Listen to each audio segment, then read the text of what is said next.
আসসালামু আলাইকুম বন্ধুরা, কেমন আছেন আপনারা? আশা করি সবাই ভালো আছেন। আলহামদুলিল্লাহ, আমিও ভালো আছি।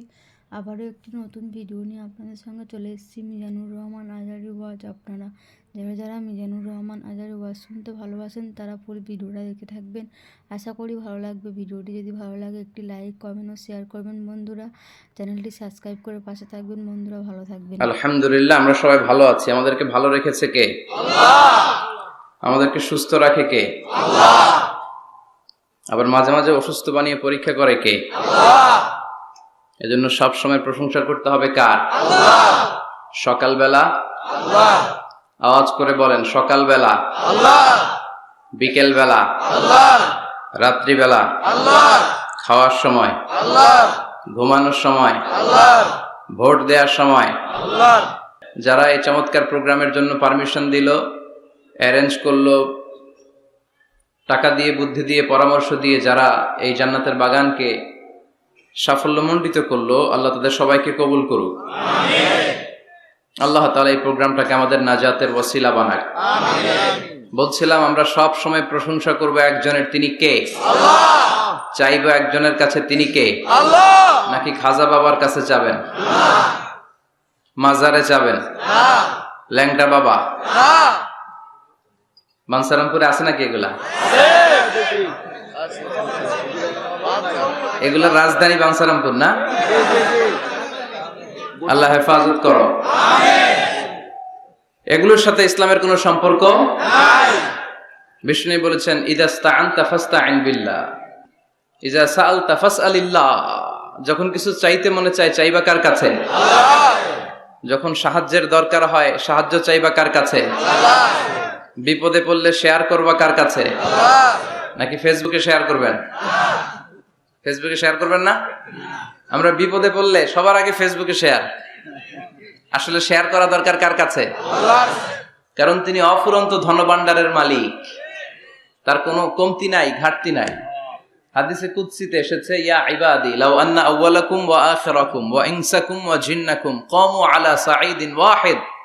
পৃথিবীর সব মানুষগুলো যদি এক ময়দানে দাঁড়িয়ে আল্লাহর কাছে চাওয়া শুরু করে, আল্লাহ আমার এটা দাও, সেটা দাও, একের পর এক আল্লাহর কাছে চাইতে থাকে, আর আল্লাহ যদি সব বান্দাদের মনের সব আকুতি পূরণ করে দেয়, সবও দিয়ে দেয়, আল্লাহর ক্ষমতার, আল্লাহর প্রাচুর্যের, আল্লাহর ধনভাণ্ডারের 1 ইঞ্চিও কমবে না। এজন্য বিপদে পড়েছেন, চাইবেন কার কাছে? আল্লাহ। ছেলে হয় না, চাইবেন কার কাছে? আল্লাহ। খাজা বাবার কাছে চাওয়া যাবে না তো? কেউ ফিরে না খালি হাতে, খাজারে তোর দরবারেতে। বলে না এগুলা? এগুলো বলা যাবে না। চাইতে হবে একজনের কাছে, তিনি কে? আল্লাহ। ইন্টেলেক্ট খাটান, আকল খাটান, কমন সেন্সকে খাটান। এই যে বলা হয় খাজার দরবার থেকে কেউ খালি হাতে ফিরে না, ভুয়া কথা। অনেকে দামি ঘড়ি পরে যায়, পরে ঘড়ি চুরি হয়, খালি হাতে ফিরে। পকেট ভর্তি টাকা নিয়ে যায়, টাকা চুরি হয়ে যায়, খালি পকেটে ফিরে। বাটার জুতা পড়ে যায়, অ্যাপেক্সের জুতা পড়ে যায়, ধাক্কার চোটে জুতা কই আর উনি কই, উনি জানে না। তার মানে ফেরার সময় খালি পায়ে ফিরে। একটা দরবার থেকে কেউ কোনোদিন খালি হাতে ফিরে না। দরবারটা কার দরবার? এজন্য গাইতে হবে এভাবে, কেউ ফিরে না খালি হাতে, আল্লাহ রে তোর দরবারেতে। পড়েন, কেউ ফিরে না খালি হাতে, আল্লাহ রে তোর দরবারেতে। কি এক দরবার! 24/7।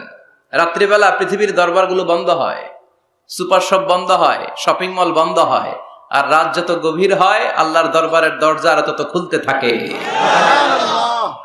এজন্য ছেলে হয় না, আল্লাহর কাছে চাবেন। মেয়ে হয় না, আল্লাহর কাছে চাবেন।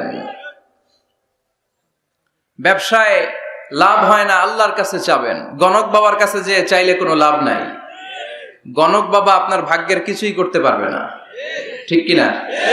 অনেকের চেম্বার থাকে না, যে গুনে গুনে বলে দেয়, বলে যে হাতের রেখায় এটা এই আছে, তুমি বিয়ে করবে এত সালে, চাকরি পাবা এত সালে, তারপর আমেরিকা যাবা এত সালে। আছে না নাই?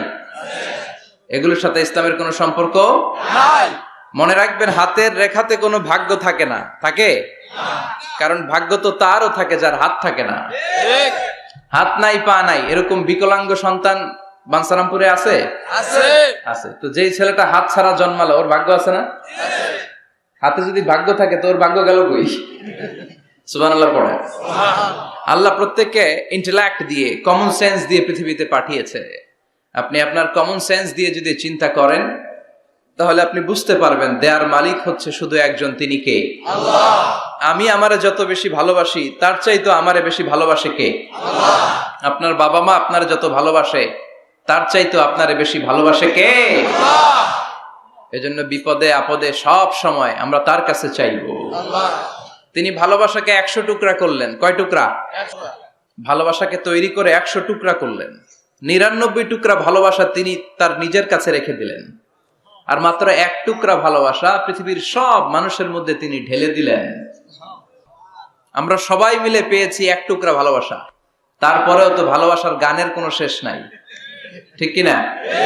ভালোবাসার নাটকের শেষ নাই, ভালোবাসার উপন্যাসের শেষ নাই, ভালোবাসার কাহিনীর শেষ নাই। বন্ধু বন্ধুতে ভালোবাসা, গার্লফ্রেন্ড বয়ফ্রেন্ডে ভালোবাসা আছে না নাই? কিন্তু এগুলো কি চালানো যাবে?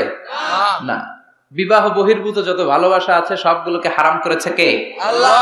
ভালোবাসবেন স্ত্রীকে।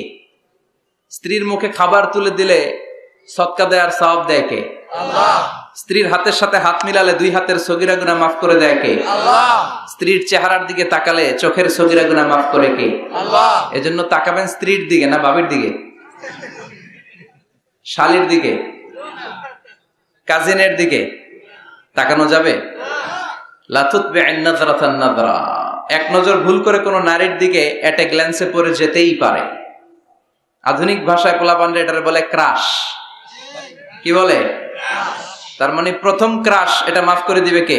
আল্লাহ। কিন্তু দ্বিতীয় ক্রাশ ওইটা মাফ হবে না। সাইয়েদনা আলীকে বিষ্ণু বললেন, ইয়া আলী লা তুতবি'ন নাযরাতান নাযরা। আলী, এক নজর যদি ভুল করে কোনো বেগানা নারীর দিকে পড়ে যায়, চোখটা নামাও। Lower your gaze, lower your eye sight. চোখ নামাও, তাকিও না আবার। প্রথম নজর তোমার জন্য ক্ষমা, দ্বিতীয় নজর তোমার জন্য গুনাহ। প্রথমে নজর পড়েছে, চোখ নামিয়েছেন, ক্ষমা করবে কে? আল্লাহ। আবার তাকালেন, আবার তাকালেন, বারবার তাকানোর কারণে গুনাহ আছে না নাই? আছে। এজন্য প্রথম নজর ক্ষমা, দ্বিতীয় নজর গুনাহ। অনেকে কৌশল করে বলে প্রথম নজর যেহেতু ক্ষমা, 1 নজরে আধা ঘন্টা তাকিয়ে থাকবো। এরকম কৌশল করা যাবে? সব কৌশলের বড় কৌশলী কে? আল্লাহ।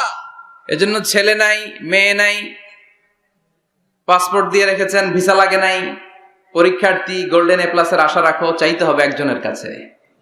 কোন গণক বাবা, কোন সাধু বাবা, কোন পীর বাবার কাছে গেলে কিছু পাওয়া যায় না। কারণ পীর সাহেব রাত্রেবেলা নিজেও কান্দে কার কাছে?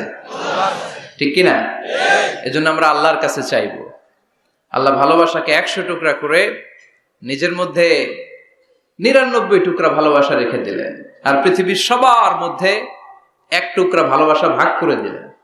ওই 1 টুকরার ছিটে ফোটা লক্ষ লক্ষ নবীরা পেয়েছে, আগের উম্মতেরা পেয়েছে, এই জামানার লোকেরা পেয়েছে, আমি পেয়েছি, উনি পেয়েছে, উনি, আমরা সবাই মিলে 1 ভাগ। আর ওনার মধ্যে কয় ভাগ? তাহলে ভালোবাসা ওনার বেশি না কম? বেশি। বাবা মা আমাদের যত বেশি ভালোবাসে, তার চেয়েও তিনি বেশি ভালোবাসেন। এজন্য ভুল হলে, অন্যায় হলে, অপরাধ হলে আমার আল্লাহর দরবার আছে না নাই? আশা হারানো যাবে না। লা তাইয়াসু মির রাহিল্লাহ, ইন্নাহু লা ইয়াইয়াসু মির রাহিল্লাহি ইল্লাল কওমুল কাফিরুন। কখনো আল্লাহর রহমত থেকে নিরাশ হয়ো না। Never give up. কখনোই রহমত থেকে নিরাশ হওয়া যাবে না। আপনি কত গুনাহ করেছেন, কত পাপ করেছেন, কত অন্যায় করেছেন, কয় ওয়াক্ত নামাজ আপনি ছেড়েছেন, কয়টা মিথ্যাই আপনি বলেছেন। আপনার পাপ আর গুনাহ যদি হয় খালের পানির সমান, আল্লাহর দয়া হচ্ছে সাগরের পানির সমান। সুবহানাল্লাহ। আপনার পাপগুলো যদি হয় পাহাড়ের সমান, আমার আল্লাহর দয়া আকাশের সমান। এজন্য পাপ করলে আমরা মাফ চাইবো কার কাছে? আল্লাহ। মাফ করার জন্য তিনি বসে থাকেন। তিনি বসে থাকেন যে বান্দা কখন ফিরে আসে, কখন ফিরে আসে। এজন্য সব সময় বিপদে আপদে আমরা একজনের কাছে সাহায্য চাইবো, তিনি কে? আল্লাহ। একটা থ্যাঙ্কস জানাই, ধন্যবাদ জানাই, শুকরিয়া জানাই যে আল্লাহ তাআলা আমাদেরকে আজকে এই বানসারামপুরের এই মাদ্রাসা ময়দানে এত চমৎকার পরিবেশে কথা শুনবার তৌফিক এনায়েত করে দিয়েছেন। আমরা হৃদয় নিংড়ানো মনের সবটুকুন ভালোবাসাকে উজাড় করে দিয়ে সিংহ শার্দুলের মতো গর্জন করে আকাশ বাতাস প্রকম্পিত করে মন প্রাণ বুক মুখ একসাথে করে দেহের সবটুকুন শক্তি গলার মাঝ বরাবর এনে চিৎকার করে পড়বো কালিমাতু শুকর আলহামদুলিল্লাহ। পড়েন রব্বানা লাকাল হামদ হামদান কাসীরান তাইয়িবান মুবারাকান ফীহি ইয়া রাব্বি লাকাল হামদু কামা ইয়ানবাগি লিজালালি ওয়াজহিকা ওয়া আযীমি সুলতানিকা লাকাল হামদু বিল ঈমান লাকাল হামদু বিল ইসলাম লাকাল হামদু বিল কুরআন। প্রশংসা করলাম কার? আল্লাহর প্রশংসা করতে ভালো লাগে? সবার ভালো লাগে? তিনি সেই আদিকাল থেকে আছেন, অনন্তকাল পর্যন্ত থাকবেন। ওনার কোনো লয় নাই, ক্ষয় নাই, আছে কি? আমরা মরবো, উনি মরবেন? উনি প্রথম, উনি শেষ, ঠিক কিনা? হুয়াল আউয়ালু ওয়াল আখির ওয়াল যাহির ওয়াল বাতিন ওয়া হুয়া বিকুল্লি শাইইন আলীম। প্রথমে কে? কথা বলেন। শেষে কে? প্রথমে আল্লাহ আল্লাহ, শেষেও আল্লাহ আল্লাহ, আকাশে আল্লাহ আল্লাহ, জমিনেও আল্লাহ আল্লাহ। পড়েন, প্রথমে আল্লাহ আল্লাহ, শেষেও আল্লাহ আল্লাহ, আকাশে আল্লাহ আল্লাহ, জমিনেও আল্লাহ আল্লাহ। নিখিল জাহান গায়ে গুণগান তার নামে গায়, আমরাও গাহি তাআলা হামদে বারি তাআলা, হামদে বারি তাআলা, হামদে বারি তাআলা। সুবহানাল্লাহ, সুবহানাল্লাহ। প্রথমেও তিনি, শেষেও তিনি, প্রকাশ্যেও তিনি, গোপনেও তিনি, সব জায়গায় তিনি। আমি তো বলি সব জায়গায় তিনি, ঠিক কি না? কারণ আমরা যখন আজান দেই, আজানের শুরুতে কি বলি? আল্লাহু আকবার বলি না? তার মানে আজানে আল্লাহর নাম আছে না নাই? কথা বলেন। নামাজে আল্লাহর নাম আছে না নাই? আমরা যখন ধারালো একটা ছুরি দিয়ে ঈদুল আজহার দিনে পশু জবাই করি, কি বলি? আল্লাহর নাম। আবার জিকিরের মধ্যে আছে কার নাম? জোরে বলেন। তার মানে আজানে আল্লাহ আল্লাহ, একামাতে আল্লাহ আল্লাহ, কোরবানিতেও আল্লাহ আল্লাহ, জিকিরেও আল্লাহ আল্লাহ। পড়েন, আজানে আল্লাহ আল্লাহ, একামাতে আল্লাহ আল্লাহ, কোরবানিতেও আল্লাহ আল্লাহ, জিকিরেও আল্লাহ আল্লাহ। নিখিল জাহান গাই গুণগান তার নামে গায়, আমরাও গাহি তাআলা হামদে বারি তাআলা, হামদে বারি তাআলা, হামদে বারি তাআলা। আল্লাহু আকবার। কি এক মধুর নাম! শুরুতেও চিনি, শেষেও তিনি, গোপনেও তিনি, প্রকাশ্যেও তিনি। পড়েন সুবহানাল্লাহ। এজন্য সব সময় প্রশংসা করব কার? আল্লাহ। আমরা যেন বেশি বেশি আল্লাহর প্রশংসা করতে পারি। আল্লাহ তুমি তৌফিক দাও, আমিন। বাঞ্ছারামপুর সুবহানিয়া ইসলামিয়া ফাজিল ডিগ্রি মাদ্রাসা ও হেফজখানার উদ্যোগে আজকের এই প্রোগ্রাম, আজকের এই মাহফিল। আমি এসে প্রিন্সিপাল হুজুরের সাথে কথা বলছিলাম। যোগ্য একজন প্রিন্সিপাল আপনারা পেয়েছেন, আলহামদুলিল্লাহ। পড়েন, প্রায় 18 বছর ধরে উনি লিড দিচ্ছেন, এলাকাবাসীদেরকে নিয়ে এই পর্যন্ত প্রতিষ্ঠানটিকে নিয়ে এসেছেন। আল্লাহ যেন কিয়ামত পর্যন্ত এই প্রতিষ্ঠানটাকে হেদায়েতের মার্কাজ হিসেবে কবুল করে, আমরা পড়ি আমিন। আজকের প্রোগ্রামের সভাপতি হাজী মোহাম্মদ ফজলুল হক সাহেব, ভাই ভাই জুয়েলার্স, ভিটি ঝগড়াচড়। আপনি মাশাআল্লাহ, সভাপতি চলে আসছে। প্রতিষ্ঠাতা হচ্ছে মরহুম মাতুমিয়া সরকার, জগন্নাথপুর। কথা বলেছেন হযরত মাওলানা আনম ও মাইনুদ্দিন সিরাজি। যারাই কথা বলেছেন তারা কোরআন থেকে বলেছেন, ঠিক কিনা? আর কোরআন থেকে বললেই কথাগুলো সত্যি হয়, চমৎকার হয়, ফাঁক ফোকর থাকে না।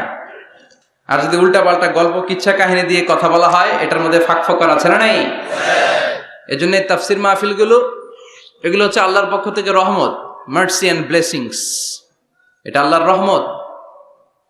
পৃথিবীর কোথাও উইন্টার সিজনে, শীতকালে এরকম গ্যাদারিং হয় না, এত মানুষকে বসতেই দিবে না। আর যে সমস্ত দেশে আলোচনা হয় সেমিনার টাইপের, কনফারেন্স টাইপের, আমরা অনেক জায়গায় সেমিনারে, কনফারেন্সে কিছু কথাবার্তা বলি। আবার অনেক জায়গায় শর্ট তাজকিরা হয়, very short Tazkira for 20 minutes or 15 minutes, 15-20 মিনিটের ছোট্ট আলোচনা। স্পিকারও চলে যায়, শ্রোতারাও চলে যায়। কিন্তু এই যে আসর থেকে শুরু করে মাগরিব, মাগরিব থেকে এশা অবধি, রাত 10টা 11টা পর্যন্ত, এই যে শীতের রাতে মাঠে ঘাটে তাফসীর প্রোগ্রামের যে অ্যারেঞ্জমেন্ট, এটা আমার দেশ বাংলাদেশ ছাড়া আর কোথাও কি আছে? কথা বলেন। এজন্য এই তাফসির প্রোগ্রামগুলোকে আমাদের সফল করতে হবে। ভবিষ্যতেও যদি কোনো তাফসিরুল কোরআনের ডাক আসে, এসে উপস্থিত হয়ে সফল করতে রাজি আছেন তো? রাজি আছেন?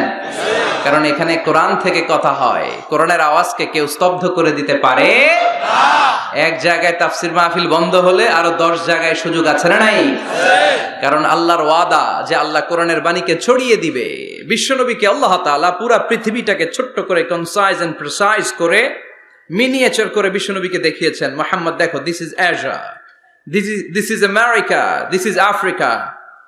পুরো মহাদেশ গুলো দেখিয়েছেন, গোটা বিশ্বটাকে বিশ্বনবীর কাছে ছোট করে দেখিয়েছেন। আর বিশ্বনবী বলেছেন, যত দূর জায়গা আমি দুচোখ দিয়ে দেখেছি তত দূর জায়গায় কালিমার বাণী পৌঁছে যাবে। পৃথিবীর কোনো অপশক্তি কোরআনের আওয়াজকে থামিয়ে দিতে পারবে না। ওয়ালা বাইতা ওয়াবার ওয়ালা মাদার, কোনো ছনের ঘর, পাকা ঘর, টিনের ঘর, জঙ্গল, পাহাড়, পর্বত, এমন কোন জায়গা থাকবে না যে জায়গা থেকে আল্লাহু আকবার ধ্বনি উচ্চারিত হবে না। চিল্লায় এখন ঠিক কিনা? এজন্য ইসলামের পক্ষে থাকলে লাভ না লস? আর ইসলামের বিপক্ষে গেলে সব শেষ, দুনিয়াও বরবাদ, আখিরাতও বরবাদ। এজন্য আমরা যেন সব সময় ইসলামের পক্ষে থাকতে পারি। আল্লাহ তৌফিক দাও। আর জোরে পড়েন আমিন। আমরা যে বইটা থেকে আজকে কয়েক মিনিট কথা শুনবো, বইটার নাম কি? তাফসির মাহফিলের একমাত্র সিলেবাস আল কোরআন, ঠিক কিনা? এই কোরআনের বাইরে কথা বললে এখানে খাওয়া নাই, আছে মাইর, আছে কি? এখানে যদি কেউ গীতা পাঠ করে মাইর দিবেন না? শ্রীমত ভগবত গীতা, ত্রিপিটক এগুলো পাঠ করলে মাইর আছে না নাই? কিন্তু এখানে কোরআন থেকে তেলাওয়াত হলে আমাদের তাকবীর চলে। চিল্লা এখন ঠিক কিনা? এজন্য আমরা এই বইটা থেকে কথা বলার চেষ্টা করি, এই বইটা দিয়ে মানুষকে আলোকিত করবার চেষ্টা করি। কারণ কোরআন এসেছে মানুষকে আলোকিত করতে। কোরআনের আরেক নাম হচ্ছে নূর। কোরআনের আরেক নাম কি? নূর মানে লাইট। এজন্য রব্বুল আলামিন বলেন, কিতাবুন আনজালনাহু ইলাইকা লিতুখরিজান NASA Minaj যুলুমাতি ইলান Noor. O Muhammad, I've revealed this holy and sacred book unto you in order to lead the mankind out of darkness into the light. ও নবী, কেন এই কোরআন পাঠালাম জানো নাকি? শোনো, অন্ধকারাচ্ছন্ন মানুষগুলোরে আলোর পথে নিয়ে যাওয়ার জন্য, বামপন্থী গুলারে ডানপন্থী বানানোর জন্য, জাহান্নামী গুলারে জান্নাতে পাঠানোর জন্য। পড়েন ঠিক কিনা? কোরআন পড়লে কেউ বামপন্থী থাকতে পারে না, পারে? জাহান্নামী থাকতে পারে না, পারে? অন্ধকারে থাকতে পারে না। তাকে আলোর পথ দেখায় কে? আল্লাহ। কারণ কোরআন নিজেই তো আলো। হেরার গুহা থেকে বিশ্বনবী আলো নিয়ে এসেছেন, গোটা বিশ্বটাকে আলোকিত করে দিয়েছেন। Up to the day of judgement, কিয়ামত পর্যন্ত এই আলো ছড়াতেই থাকবে, ছড়াতেই থাকবে, ছড়াতেই থাকবে। কারো মুখের ফুৎকারে আলো কখনো নিভে যাবে না। চিল্লা এখন ঠিক কিনা? অনেকে চায় কোরআনের আওয়াজকে মাটির নিচে পুঁতে ফেলতে, ইসলামকে মাটির নিচে পুঁতে ফেলতে। কিন্তু ওরা জানে না ইসলাম হচ্ছে বীজের মতো, চারা বীজের মতো। চারা বীজ মাটিতে পুঁতে দিলে কি হয়? আবার উপরের দিকে ওঠে। সুবহানাল্লাহ পড়বেন না? এজন্য কাফিরদের হুঙ্কার, হুমকি, ধামকি, রক্তচক্ষু আর ষড়যন্ত্রের কবলে কোরআনের কিচ্ছু হবে না, বরং গোটা বিশ্বব্যাপী কোরআনের জয় জয়কার। হাজার হাজার হিন্দু, খ্রিস্টান, বৌদ্ধ কালিমা পড়ে মুসলমান হয়ে যায়। After the Twin Tower attack, the number of Muslim community already have been doubled, tripled, multiplied. Twin Tower attack এর আগে মুসলমান আমেরিকাতে যা ছিল এখন 2 গুণ, 3 গুণ, 4 গুণ, 5 গুণ হয়ে গিয়েছে। ইউরোপ আমেরিকাতে মসজিদের সংখ্যা যা ছিল এখন বেড়ে অনেক গুণ বেশি হয়ে গিয়েছে। দিন দিন লোকজন কালিমা পড়ে কনভার্টেড মুসলিম হতে শুরু করেছে। এটাই প্রমাণ করে এই কোরআনের বিজয়কে ঠেকাবার মতো শক্তি মহাবিশ্বে কারো নাই। চিৎকার করে বলেন ঠিক কিনা? এজন্য আল্লাহ বললেন, নবী, কিতাবুন আনজালনাহু ইলাইকা লিতুখরিজান নাসা মিনাজ যুলুমাতি ইলান নূর। এই কিতাবটাকে আমি দিয়েছি অন্ধকারাচ্ছন্ন মানুষগুলোকে এই কিতাবের আলোকে আপনি আলোকিত করে দিবেন। জাহিলি যুগের ওমরকে আপনি গোটা বিশ্বের সেরা ওমর বানাবেন। যে ওমর বিশ্বনবীর কল্লা কাটার জন্য তলোয়ার নিয়ে বিশ্বনবীর কাছে এসেছিল, ওই ওমরকে ইসলামের ছায়াতলে এনে ইসলামের খলিফা বানিয়ে দিয়েছে কে? তাইলে ইসলামের আগের ওমর পরের ওমর পার্থক্য আছে না নাই? ওমরের জীবনটাকে আলোকিত করেছে যেই পুস্তকটা, যে বইটার নাম সবাই বলেন কি নাম? এই বইয়ে কোনো ভুল আছে? সন্দেহ আছে? সংশয় আছে? This is the book whereof there is no doubt in it, no suspicion in it, there is no doubt in it, and a guidance to those who are muttaqin, who are muslimin, who are the believers. এই কোরআনে কোনো ভুল নাই, কোনো সন্দেহ নাই। মুত্তাকিনদের জন্য আল্লাহ তাআলা হেদায়েতের মেথোডোলজি করে এই বইটাকে পাঠিয়েছেন। পড়েন সুবহানাল্লাহ। এই বইটা এমন বই যে বইটা ১৫০০ বছর পর্যন্ত আমাদের সমাজে, জীবনে, ফ্যামিলিতে লেগে যাওয়া যত জট ছিল সব জটগুলোকে খুলে সমাধানের আলো দেখিয়েছে। বলেন ঠিক কিনা? This book is a problem solving methodology. এই বইটা সমস্যার সমাধান করে দেয়, জট খুলে দেয়, ঝামেলার নিরসন করে দেয়। নাকি কোরআন জট লাগায়? নাকি পেঁচ লাগায়? পেঁচ লাগায় না খোলে? তার মানে সব সমস্যার সমাধান দিতে পারে। সমাধান চাও যদি জীবনে, মরণে ফিরে যাও, খুঁজে নাও, চোখ রাখো কোরআনে। চোখ রাখবেন কোথায়? না এটিএন বাংলার পর্দায়, জি বাংলার পর্দায়, স্টার জলসা, কিরণমালা, কোথায় রাখবেন? সবাই পড়েন। সমাধান চাও যদি জীবনে, মরণে ফিরে যাও, খুঁজে নাও, চোখ রাখো কোরআনে। If you want the solution this dunya and akhirah, go back, have a look to the holy Quran. Subhanallah. Go back, have a look to the holy Quran. যাও তোমার চেয়ারে বসো, হেলান দিয়ে বইটা খোলো আর চোখ বোলাও, তোমার সমস্যার সমাধান এনে দিতে পারে কে? আল্লাহ। এজন্য এই কিতাবটা এমন কিতাব, এই কিতাব থেকে প্রেসক্রিপশন না নিলে সমাজটা সুন্দর হবে না। এই কিতাব থেকে প্রেসক্রিপশন না নিলে জীবনটা সুন্দর হয় না। এই কিতাব থেকে প্রেসক্রিপশন না নিলে দুর্নীতি দমন কমিশন দিয়ে দুর্নীতি বন্ধ করা যায় না। জোরে বলেন ঠিক কিনা? এই কিতাব থেকে প্রেসক্রিপশন নিলে সব ঠান্ডা, সবকিছুর সমাধান হয়ে যাবে।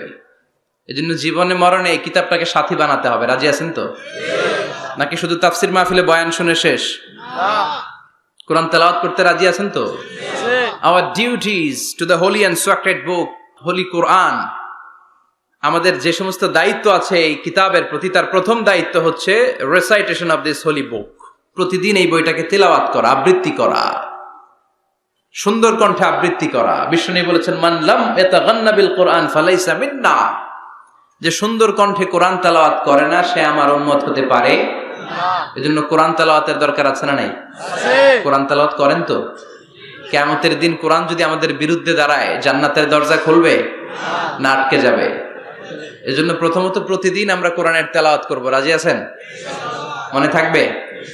যারা কোরআন জানেন না, হুজুর কোরআন শিক্ষার আসর একটা করবেন সান্ধ্যকালীন রমজান মাসে। মুরব্বীরা, বয়স্করা যারা কোরআন পড়তে পারে না, তারা এখানে এসে কোরআন শিখবেন। রাজি আছেন তো? আমরা কোরআন জেনে বুঝে মরতে চাই। রাজি আছেন? কোরআন শিখলেও লাভ, শিখাইলেও লাভ। খায়রুকুম মান তাআল্লামাল কুরআনা ওয়া আল্লামা।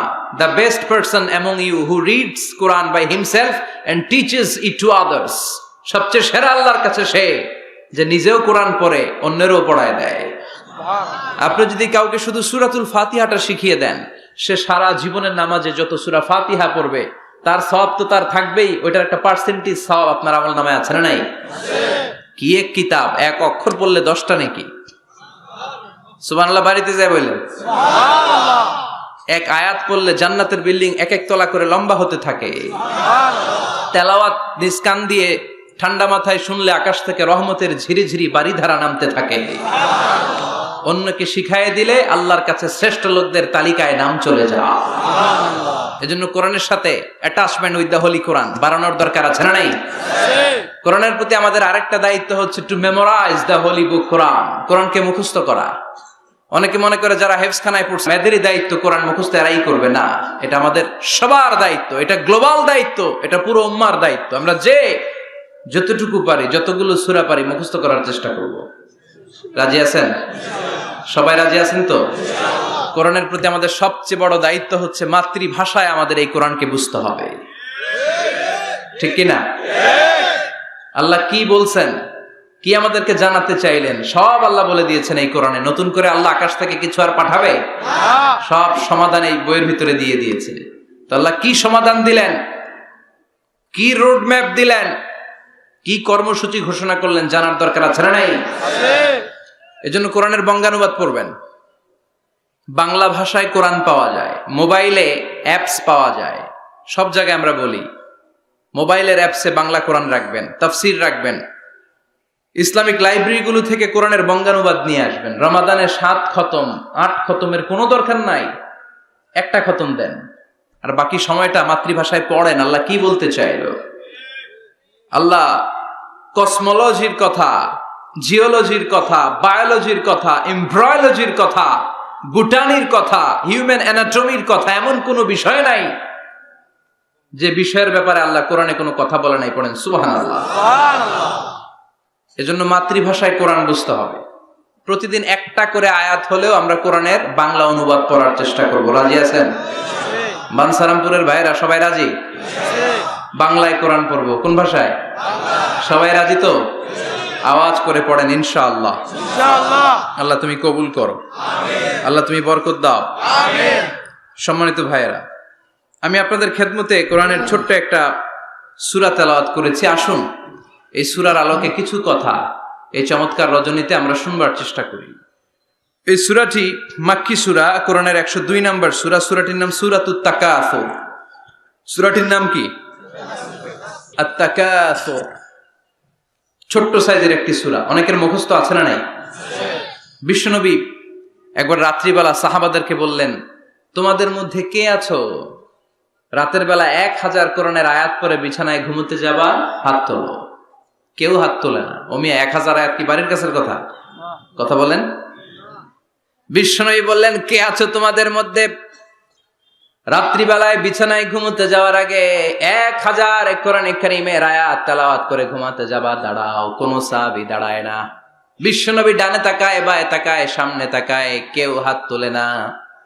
বিশ্বনবী বললেন, ও সাহাবারা, এবার বলো তোমাদের মধ্যে কে কে আছো সূরাতুত তাকাসুর পরে রাত্রে বিছানায় ঘুমোতে যেতে পারবা? এবার সব হাত উঠে গেছে। সুবহানাল্লাহ পড়েন। বিশ্বনবী বললেন, তোমাদের মধ্যে যদি কেউ রাত্রিবেলা একবার সূরাতুত তাকাসুর তেলাওয়াত করে বিছানায় ঘুমোতে যাও, আমল নামায় 1000 আয়াত তেলাওয়াতের সওয়াব দিয়ে দিবে কে? চিৎকার করে আল্লাহু আকবার। একবার রাতে পড়বেন 1000 কোরআনের আয়াত তেলাওয়াতের সওয়াব আমল নামায় চলে যাবে। পড়েন আলহামদুলিল্লাহ। আত-তাকাসুর, আত-তাকাসুর মানে সম্পদ নিয়ে, প্রাচুর্যতা নিয়ে, অর্থ নিয়ে বাড়াবাড়ি করা, গর্ব করা, অহংকার করা। সাহাবাদের মধ্যে 2টা গ্রুপ, কথা বলতে বলতে কথার পিঠে কথা, কথার নাম লতা, ঠিক কিনা? কথা বলতে বলতে ঝগড়া লেগে গিয়ে 2 গ্রুপ। এক গ্রুপ বলে আমরা বেশি সম্মানিত, আরেক গ্রুপ বলে তোরা না আমরা। একদল বলে আমাদের ওটের সংখ্যা বেশি, তোমাদের এত ওট নাই। আরেক দল বলে আমাদের ছাগলের সংখ্যা বেশি, তোমাদের এত ছাগল নাই। আরেক দল বলে আমাদের দলে নেতা খেতার সংখ্যা বেশি, তোদের দলে কোনো নেতা নাই। এই কথা নিয়ে ঠেলাঠেলি আছে না নাই? তার মানে সাহাবারা দুনিয়ার ভোগের সামগ্রী, দুনিয়ার সম্পদ, ক্ষমতা নিয়ে পরস্পর ঝগড়া শুরু করে দিল। সাহাবীদের সাথে বিষয়টা মানায় না। সাহাবীদেরকে শিক্ষা দেওয়ার মাধ্যমে গোটা বিশ্বের জন্য আল্লাহ মেসেজ হিসেবে ওই মুহূর্তে সূরাটা নাজিল করে বললেন, আলহাকুমুত তাকাসুর হাত্তা যুরতুমুল মাকাবির। পড়েন আল্লাহু আকবার। আল্লাহ বললেন, আলহাকুমুত তাকাসুর, সম্পদের প্রাচুর্য তোমাদেরকে পাগল বানিয়ে দিয়েছে। হাত্তা যুরতুমুল মাকাবির, এই সম্পদের প্রাচুর্যতার কথা, মোহের কথা তোমরা বলতে পারবে না যতক্ষণ না তোমরা কবরে যাবা। কই যাবা? কথা বলেন। একদিন মাটির ভেতরে হবে ঘরে মন আমার, কেন বাঁধো দালান ঘরে মন আমার, কেন বাঁধো দালান ঘর। একদিন মাটির ভেতরে হবে ঘরে মন আমার, কেন বাঁধো দালান ঘর? কবরের ঘর আসল ঘর, এটা আল্লাহ বুঝাতে চাইলেন। হাত্তা জুরতুমুল মাকাবের, মাকবার মানে কবরস্থান, এটার প্লুরাল হলো মাকাবের। আল্লাহ বললেন এই কবরস্থানে যাওয়ার আগ পর্যন্ত দুনিয়া কামানোর লোভ আর লালসা তোমাদের কমবে। আলহাকুমুত তাকাসুর, দুনিয়ার প্রাচুর্যের লোভে পড়ে মোহে পড়ে তোমরা পাগল হয়ে গিয়েছো। সম্পদ আর অর্থের বড়াই করতে করতে আখিরাতকে তোমরা বেমালুম ভুলে গিয়েছো। এই দুনিয়া আসল দুনিয়া নয়, আসল জগৎ হলো আখিরাতের জগৎ। বলেন ঠিক কি না? আলহাকুমুত তাকাসুর, অর্থ, সম্পদ, বিত্ত, বৈভব, ক্ষমতা, এগুলো অর্জনের আকাঙ্ক্ষা আমাদেরকে পাগল বানিয়ে দিয়েছে। কিসের নেশায় যে আমরা ছুটছি, শুধু ছুটছি প্রতিযোগিতার প্রতিযোগিতা, কোন দিকে যে যাচ্ছি আমরা নিজেরাও জানি না। জোরে বলেন ঠিক কিনা? চাহিদার আমাদের শেষ নাই, যার যত বেশি তার চাহিদা তত বেশি। গাড়ি আছে বাড়ি চাই, বাড়ি আছে নারী চাই, এটা আছে ওটা চাই, ওটা আছে সেটা চাই, এরকম চাহিদা আছে না নাই? যারে আল্লাহ দিয়েছে বেশি তার চাহিদাও তত বেশি, ঠিক কিনা? এজন্য আল্লাহ বললেন আলহাকুমুত তাকাসুর, তোমাদের চাহিদার কোনো কমতি নাই, তোমাদের চাওয়া পাওয়ার কোনো শেষ নাই। যার সাইকেল আছে সে মোটর সাইকেল চায়, মোটর সাইকেল আছে তো প্রাইভেট কার চায়, প্রাইভেট কার আছে মনে মনে ভাবে প্লেনে চড়তে পারলে একটু ভালো হয়, এরপরে কয় হেলিকপ্টার আছে না নাই? যিনি মেম্বার হয়েছেন তিনি ভাবলেন সামনে চেয়ারম্যান হইলে একটু ভালো হয়। যিনি আপনাদের ভোটে চেয়ারম্যান হয়ে গেলেন মনে মনে ভাবে এবার যদি একটু পার্লামেন্টে যাইতে পারি খারাপ হয় না। কথা কন, পার্লামেন্টও নিছেন ওনারে, এবার মনে মনে ভাবে একটা মন্ত্রণালয়ের দায়িত্ব যদি পাই খারাপ হয় না, এলাকার উন্নয়ন বেশি বেশি করা যাবে।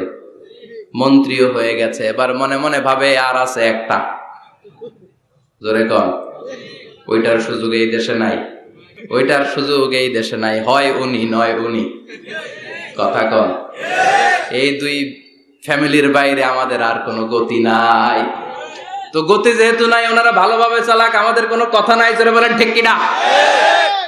যারাই আমাদের নেতা হবে আল্লাহ সুন্দরভাবে তাদেরকে দেশটা চালানোর তৌফিক দাও, পড়ে না আমিন।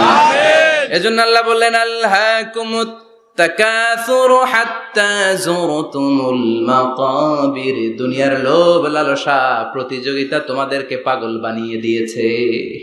পাগল পাগল হয়ে গিয়েছি, আরো চাই, আরো লাগবে আমার, আরো লাগবে, এরকম মানসিকতা আমাদের অন্তরের ভেতরে আছে না নাই? এই মানসিকতারে বলে ফকিরি মানসিকতা। কথা কন, বারবার যারা চায় রে কি বলেন? ফকিরনি। জুমার দিন জুমার নামাজের পরে 5 টাকা দিলেন, দেখবেন আপনারটা থাপা দিয়ে দৌড়ে আরেকজনের কাছে যায়, ওনারটা নিয়ে আবার আরেকজনের কাছে যায়, যেদিকে এই টাকা দেয় ওইদিকে উনি আসে না নাই? কারণ নাম হলো ফকির। নাম কি? আমরা সবাই এরকম ফকির। ধনী হলো একজন, তিনি কে? ইয়া আইয়ুহান নাসু আনতুমুল ফুকারাউ ইলাল্লাহ ওয়াল্লাহু হুয়াল গনিয়ুল হামিদ। আল্লাহ বললেন গোলাম তোরা সবাই ফকিরের বাচ্চা। আমরা কি? ওই যে কয় না ফকিরের বাচ্চা কইতে প্রেস্টিজে লাগে, কিন্তু কোরআনে কিন্তু আল্লাহ কয়ে দিয়েছে আনতুমুল ফুকারা ইলাল্লাহ, তোমরা সবাই আল্লাহর দিকে ফকির। কারণ আমরা রাতে দিনে সব সময় বিপদে পড়লে চাই একজনের কাছে, তিনি কে? আল্লাহ। অসুস্থ হলে কাঁদি একজনের কাছে, তিনি কে? আল্লাহ। তুফান হইলে, বন্যা হলে একজনের ডাকি, তিনি কে? আল্লাহ। বানসারামপুর তুফান হয় না? হয়। বন্যা হয় না? হয়। সিডর হয় না? কারা ডাকেন? দেখবেন তুফান হইলে মুসলমানরা যেমনি ডাকে, হিন্দুরাও ডাকে, বৌদ্ধরাও ডাকে, নাস্তিকরাও নাস্তিকতা ভুলে যায়, তখন জিকির চলে একজনের, তিনি কে? আমি বরিশালে গিয়েছিলাম বাসে করে, ফিরে আসছি লঞ্চে।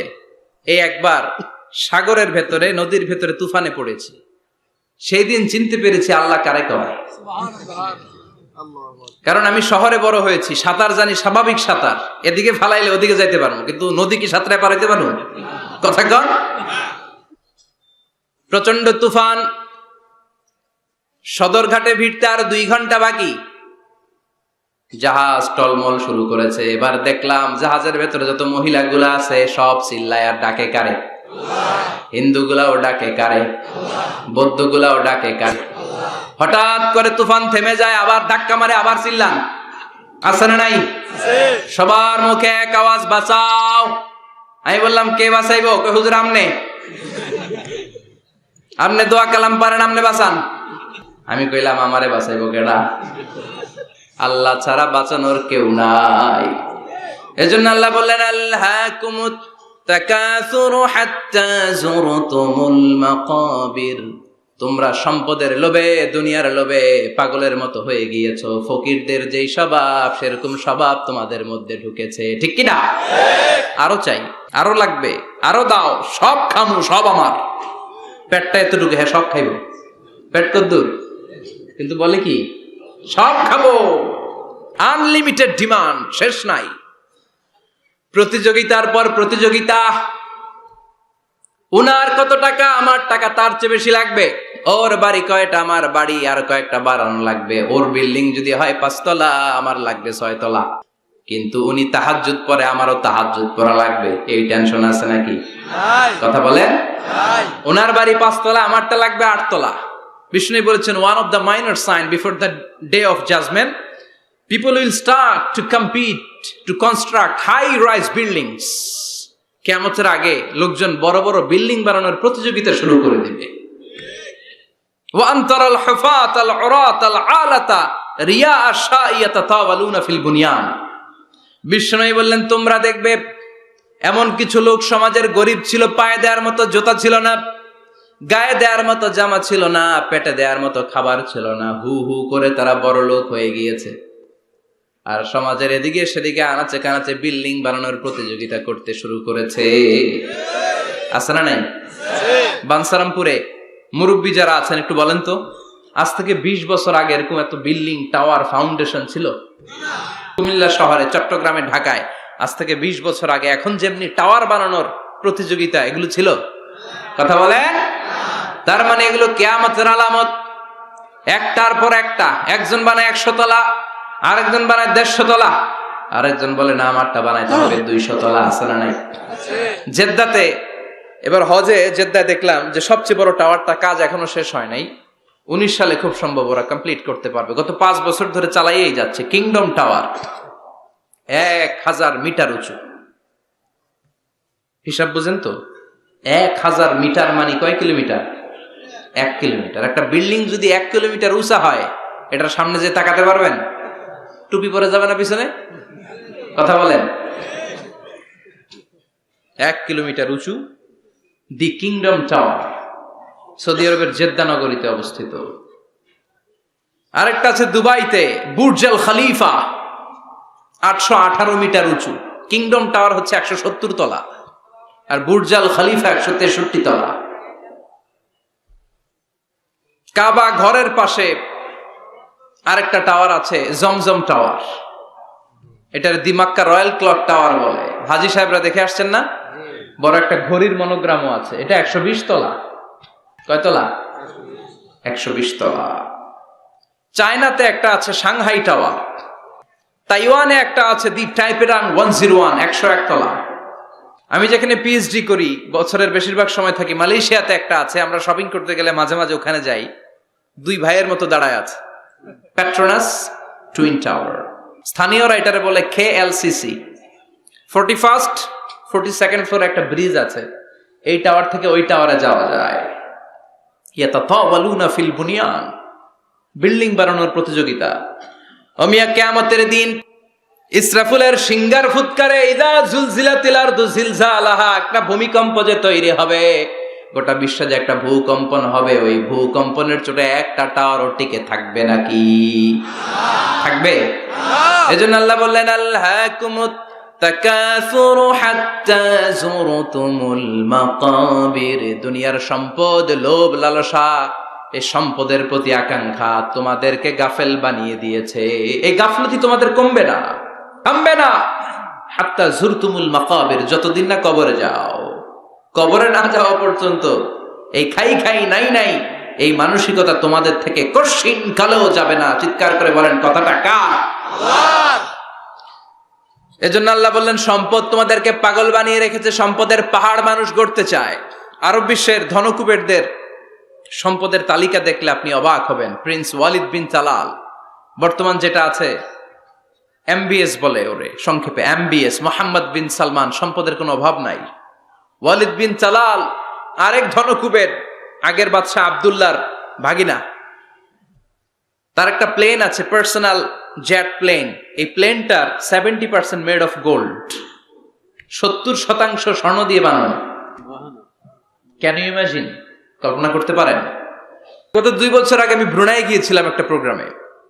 ব্রুনাইতে আছে পৃথিবীর সবচাইতে বড় প্যালেস, রাজপ্রাসাদ, নাম ইস্তানা নুরুল ইমান।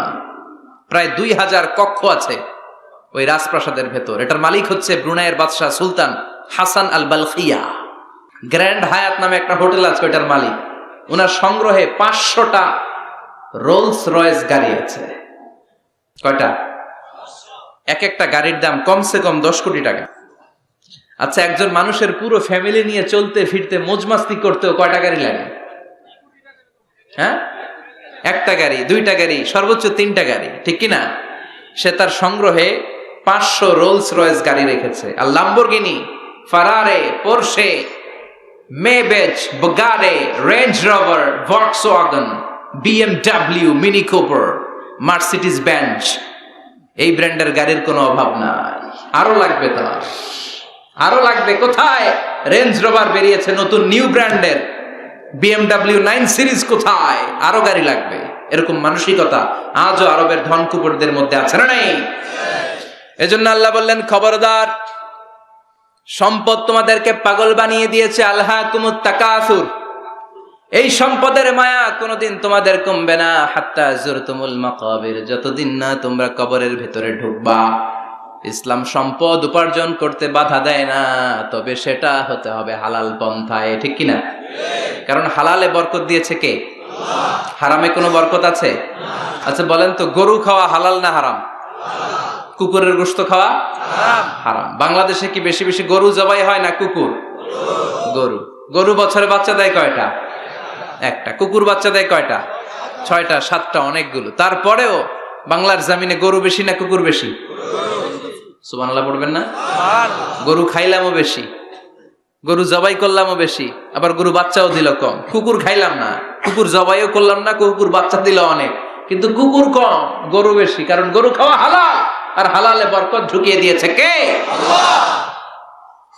এজন্য আল্লাহ বললেন, গোলাম, হালালে বরকত, হালাল পন্থায় কোটি কোটি টাকার মালিক হন, ইসলামে বাধা নাই। তবে নিসাব পরিমাণ সম্পদ হলে যাকাত দিতে বলেছে কে? ওয়াফি আমওয়ালিহিম হাক্কুন লিসসাইলি ওয়াল মাহরুম। তোমার সম্পদের মালিক শুধু তুমি নও, না খেয়ে থাকা সমাজের গরিবদের ওই সম্পদে ভাগ আছে না নাই? অনেকে যাকাতের শাড়ি দেয়, যাকাতের লুঙ্গি দেয়। যাকাতের শাড়ি বলতে, যাকাতের লুঙ্গি বলতে কোনো লুঙ্গি নাই, ঠিক কিনা?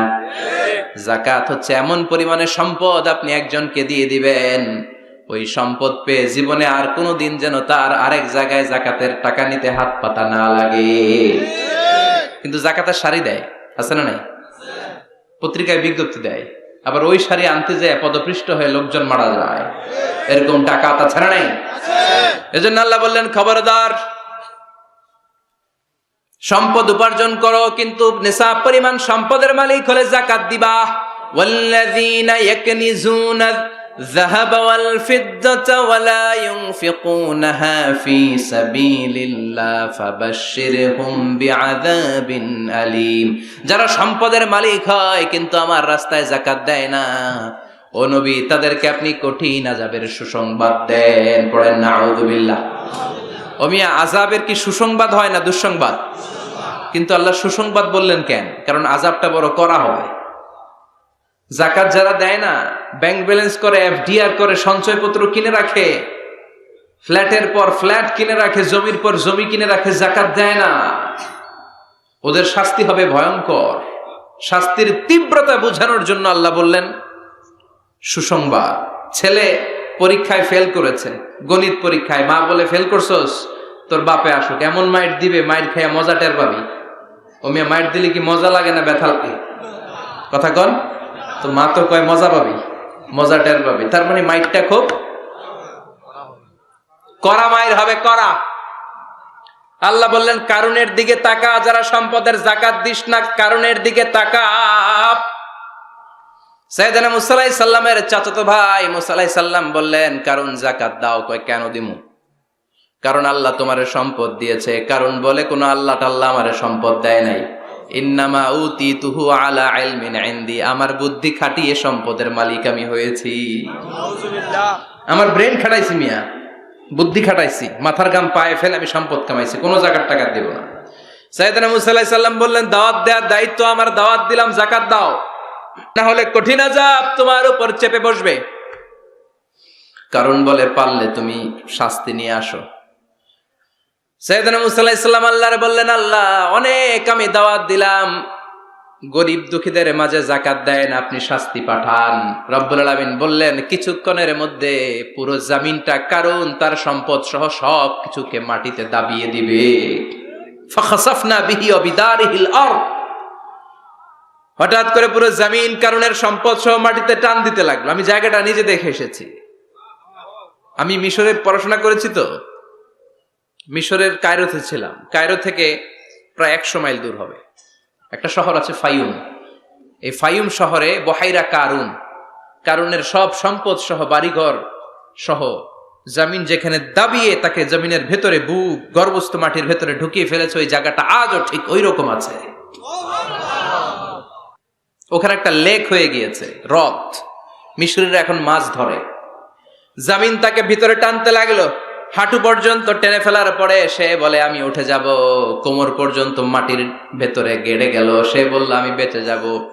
এবার গলা পর্যন্ত যখন দেহটা মাটিতে দেবে যায়, এবার হাত তুলে বলে মুসা সব সম্পদ তোমার, আমারে বাঁচাও।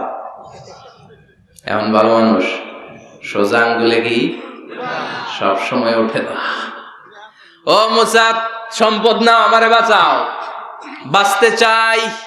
সাইয়েদনা মুসা বলে দ্য টাইম ইজ আপ, সময় শেষ। যখন দাওয়াত দিয়েছি তখন যদি দাওয়াত মেনে নিতা বেঁচে যেতা, এখন আমারও কিছু করার নাই, আমি গেলাম। ইয়াতাজালজালু ফিল আরদ হাত্তা ইয়াউমুল কিয়ামা, প্রতিদিন সহিহ বুখারীর বর্ণনা 1 বিঘত পরিমাণ আল্লাহ তাআলা জমিনকে আদেশ দিয়েছেন কারুন এবং তার সম্পদকে প্রতিদিন 1 বিঘত করে জমিনের ভেতরে নিতে থাকবে, up to the day of judgement, কিয়ামত পর্যন্ত। কারণ তার সম্পদ সহ জমিনের ভিতরে যেতেই থাকবে, যেতেই থাকবে। চিল্লায় পড়েন সুবহানাল্লাহ। এজন্য আল্লাহ বললেন সম্পদ তোমারে বাঁচাতে পারে না, ক্ষমতা তোমারে বাঁচাতে পারে না, বাঁচাতে পারে একজন, তিনি কে? আল্লাহকুমুত তাকাসুরু হাত্তা যুরতুমুল মাকাবির, দুনিয়ার সম্পদের লোভে পড়ে আখিরাতকে তোমরা বেমালুম ভুলে গিয়েছো। এই গাফলতি তোমাদের থামবে না যতক্ষণ না তোমরা কবরে ঢুকবা। কার কথা? আল্লাহ। এজন্য যাকাত দেওয়ার দরকার আছে না নাই? এলাকায় তো এসে গল্প শুনলাম, অনেক বিজনেস ম্যাগনেট আছে, আশা করি তারা যাকাতও দেয়, ঠিক কি না? আপনাদের মধ্যে থেকে যারা ধনী আছে তাদেরকে পৌঁছাবেন যে যাকাত না দিলে কারণের মতো পরিণতি করে দিতে পারে কে? আল্লাহ। সম্পদগুলো কিয়ামতের দিন পেঁচাতে পেঁচাতে কোমর পর্যন্ত পেঁচাবে, আবার পেঁচাতে পেঁচাতে গলা পর্যন্ত পেঁচিয়ে ছবল দিয়ে বলবে আনা মালুক আনা কানজুক, আনা মালুক, আমি তোর মাল, আমি তোর সম্পদ, আনা কানজুক, আমি তোর ব্যাংক ব্যালেন্স, আমারে খা। এক একটা ছবলের চোটে পুরো দেহটা 70 গজ জামিনের ভেতরে চলে যাবে। এজন্য আল্লাহ বললেন আল্লাহকুমুত তাকাসুরু হাত্তা যুরতুমুল মাকাবির, দুনিয়ার প্রাচুর্যতা তোমাদেরকে মোহাচ্ছন্ন করেছে। আমরা মোহের মধ্যে পড়ে আছি, ঠিক কি না? আমাদের চলাফেরা, কথাবার্তা, লাইফস্টাইল দেখলে মনেই হয় না যে আমরা মরব, মনে হয় যে 1000 বছর রাজত্ব করতে আমরা এসেছি, কেউ আমাদেরকে থামাতে পারবে না, কোনোদিন আমাদের মরণ হবে না। চিল্লায় বলেন ঠিক কিনা? এই দুনিয়াটা আসল জীবন না, আসল জীবন কবরের জীবন। এই দুনিয়ার দৃষ্টান্ত আল্লাহর কাছে হলো 4টা স্বর্ণের টুকরার মতো আর 3টা লাশের মতো। স্বর্ণের টুকরা কয়টা? লাশ কয়টা? বনি ইসরাইলের জামানাতে 3 জন যুবক কর্মের সন্ধানে, কাজের সন্ধানে বেরিয়েছিল। হঠাৎ করে তারা এক গুপ্তধন পেয়ে যায়। গুপ্তধনে তারা পেয়েছে 4টা বড় বড় স্বর্ণের টুকরা। কয়টা? মহা খুশি, খুশিতে বাকবাকুম। চিন্তা করলো আমরা আজীবন খেয়ে পড়ে চলে যেতে পারবো, কিছুই করা লাগবে না। 3 জন মিলে স্বর্ণ নিয়ে বসে প্ল্যান করলো, ভাগ বটোয়ারা করার আগে একজন বাজার থেকে রুটি কিনে নিয়ে আয়, আগে পেট ভরে খেয়ে নেই, তারপরে ভাগ বটোয়ারা। একজন রুটি আনতে গিয়েছে, ওই দুইজন ভাবতে শুরু করলো যেটারে রুটি আনতে পাঠাইছে ওইটারে যদি মেরে দিতে পারি তাহলে ভাগাভাগির আর কোনো কাম নাই। স্বর্ণ কয়টা? তুই নিবি দুইটা, আমি নিব দুইটা। আর যে রুটি কিনতে গিয়েছে সে মনে মনে ভেবেছে রুটির মধ্যে বিষ মাখিয়ে নিয়ে যায়। কি মাখিয়ে নিয়ে যায়? ওই দুইটা বিষ খাইয়া ঠুস সব। যেই চিন্তা ওই কাজ, রুটির মধ্যে বিষ মাখিয়ে নিয়ে এসেছে। দুই বন্ধু ওইটারে ধরে আঘাত করতে করতে দুনিয়া থেকে বিদায় করে দিয়েছে। এবার দুইটা বলে এইটারে মারতে অনেক কষ্ট হয়েছে, আগে খাইয়া লই, এরপরে তুই দুইটা আমি দুইটা। এবার বিষ মাখানো রুটি খেয়ে ওরাও শেষ। আহা, আল্লাহু আকবার। 4টা স্বর্ণের টুকরা পড়ে আছে, 3টা লাশ পড়ে আছে। হাদিহি মাসালু হায়াতিদ দুনিয়া, এটা দুনিয়ার জীবনের দৃষ্টান্ত। এজন্য মানুষের স্বভাব হলো আরো চাই আরো চাই। বিষ্ণু বললেন লাউ লিকুল্লি ইবনি আদামা ওয়াদিয়াম মিন যাহাব, আল্লাহ বনি আদমের সবাইকে যদি এক একটা স্বর্ণের পাহাড়ের মালিক বানিয়ে দেয়, আহাব্বা আন ইয়াকুনা লাহু ওয়াদিয়ান, সে চাইবে কেমন করে আরেকটা স্বর্ণের পাহাড়ের মালিক হওয়া যায়। ও মিয়া, আমার যদি একটা স্বর্ণের পাহাড়ের মালিক বানায় দেয়, আমার 14 পুরুষ এই স্বর্ণের পাহাড় বেচা খেয়ে শেষ করতে পারবো? তা আরেকটা দিয়ে আমি কি করব? সবাইকে যদি এক একটা স্বর্ণের পাহাড়ের মালিক বানিয়ে দেয়া হয়, তারপরেও প্রত্যেকে চাইবে কেমন করে আরেকটা পাহাড়ের মালিক হওয়া যায়। কারণ ওই যে খাই খাই, আরো লাগবে আরো লাগবে। ওয়ালাই ইয়ামলা আফাহু ইল্লা তুরাব, কবরের মাটি ওর মুখে ঢোকার আগ পর্যন্ত ওর এই খাই খাই স্বভাবের বন্ধ হবে না। চিৎকার করে বলেন ঠিক কি না? এজন্য আল্লাহ বললেন কবরে না ঢুকলে তোমাদের এই আকাঙ্ক্ষা থামবে না, লোভ লালসা বন্ধ হবে না। হাত্তা যুরতুমুল মাকাবির, কবরে তোমাদেরকে যেতেই হবে, মরতে তোমাদেরকে হবে। এই পৃথিবীতে কেউ থাকার জন্য আসে নাই, জোরে বলেন ঠিক কি না? মরতেই হবে, যেতেই হবে, চলে যেতেই হবে। এজন্য বিশ্বনবী বলতেন আকসিরু যিকরা হাযিমিল লাযাত, জীবনের সব স্বাদ আল্লাহকে নিঃস্বাদ করে দেয়, পানসা করে দেয়। ওই মৃত্যুর কথা বেশি বেশি স্মরণ করবা। জীবনের স্বাদ আল্লাহ সব কিছুকে পানসা করে দেয়। কোন জিনিস? মরণ। চিল্লায় বলেন কোন জিনিস? আরো জোরে বলেন কোন জিনিস? সুনিশ্চিত যেতেই হবে, কোনো সন্দেহ আছে? কথা বলেন, সন্দেহে আছে কারো? The most certain thing in our life is death, and the most uncertain thing in our life is the time of death. আমাদের জীবনের সবচেয়ে সুনিশ্চিত বিষয় হচ্ছে আমাদের মরণ, মরতে হবে। কিন্তু সবচেয়ে অনিশ্চিত বিষয় হচ্ছে মরণের সময়। কখন মরবো এটা আমরা কেউ জানি না, কিন্তু মরবো যে এটা আমরা সবাই জানি। চিল্লায় বলেন ঠিক কি না? কেউ বেঁচে থাকতে পারবে না, সবাই চলে যাবে, সব মরে যাবে, শুধু একটা সত্তা বেঁচে থাকবে। চিল্লায় বলেন তিনি কে? কুল্লু মান আলাইহা ফানি ওয়া ইয়াবকা ওয়াজহু রাব্বিকা যুল জালালি ওয়াল ইকরাম ফাবিআইয়ি আলাই রাব্বিকুমা তুকাযযিবান। পৃথিবীর বুকে যা দেখা যায় সব মরে শেষ হয়ে যাবে, মরবে না শুধু একটা সত্তা, তিনি কে? সব মরে যাবে, সবাই মরে যাব। মালাকুল মাউত সবার রূহ কবজ করে ফেলবে। আল্লাহ বলবে আখবিরনি মাইয়াবকা, হে মৃত্যুর ফেরেশতা কি করছো? কই সব মারছি। সবাইরে মারছো? সব শেষ। কে বাকি? জিনেরা বাকি, জিনদেরও মারো। সবগুলো জিন শেষ করা হবে, বাকি থাকবে ইবলিস।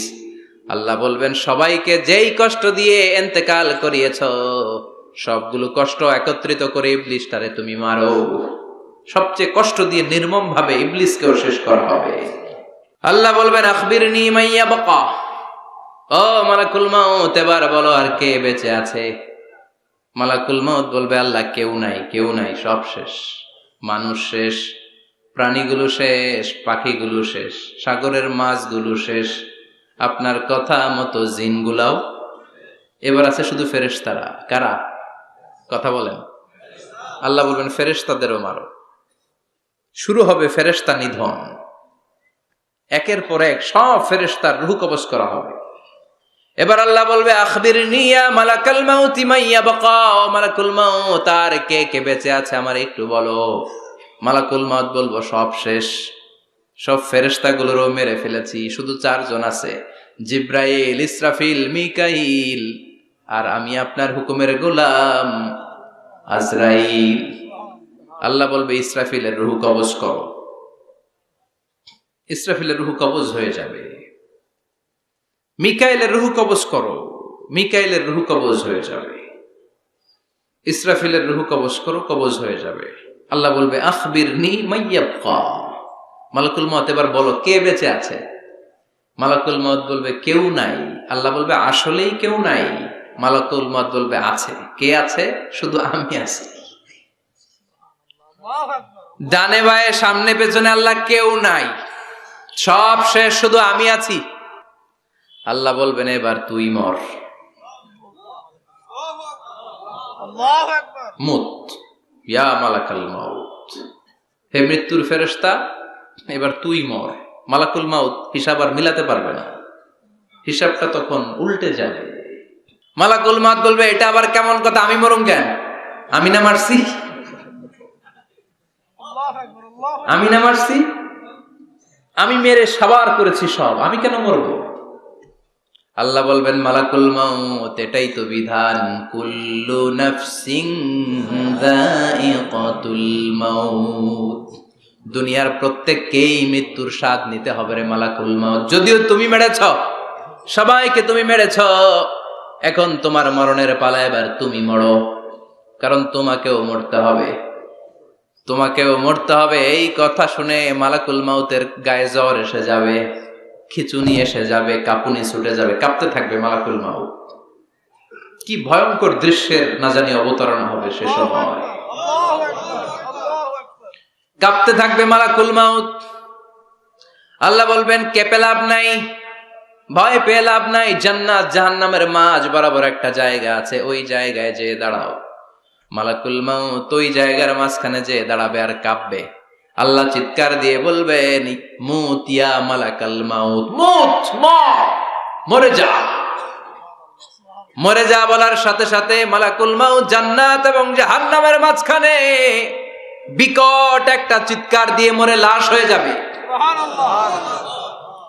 বিশ্বনবী বলেন মালাকুল মাউতের ওই দিনের চিৎকারটা এত ভয়ঙ্কর হবে, এত গগন বিদারে চিৎকার সেদিনের চিৎকারটা হবে।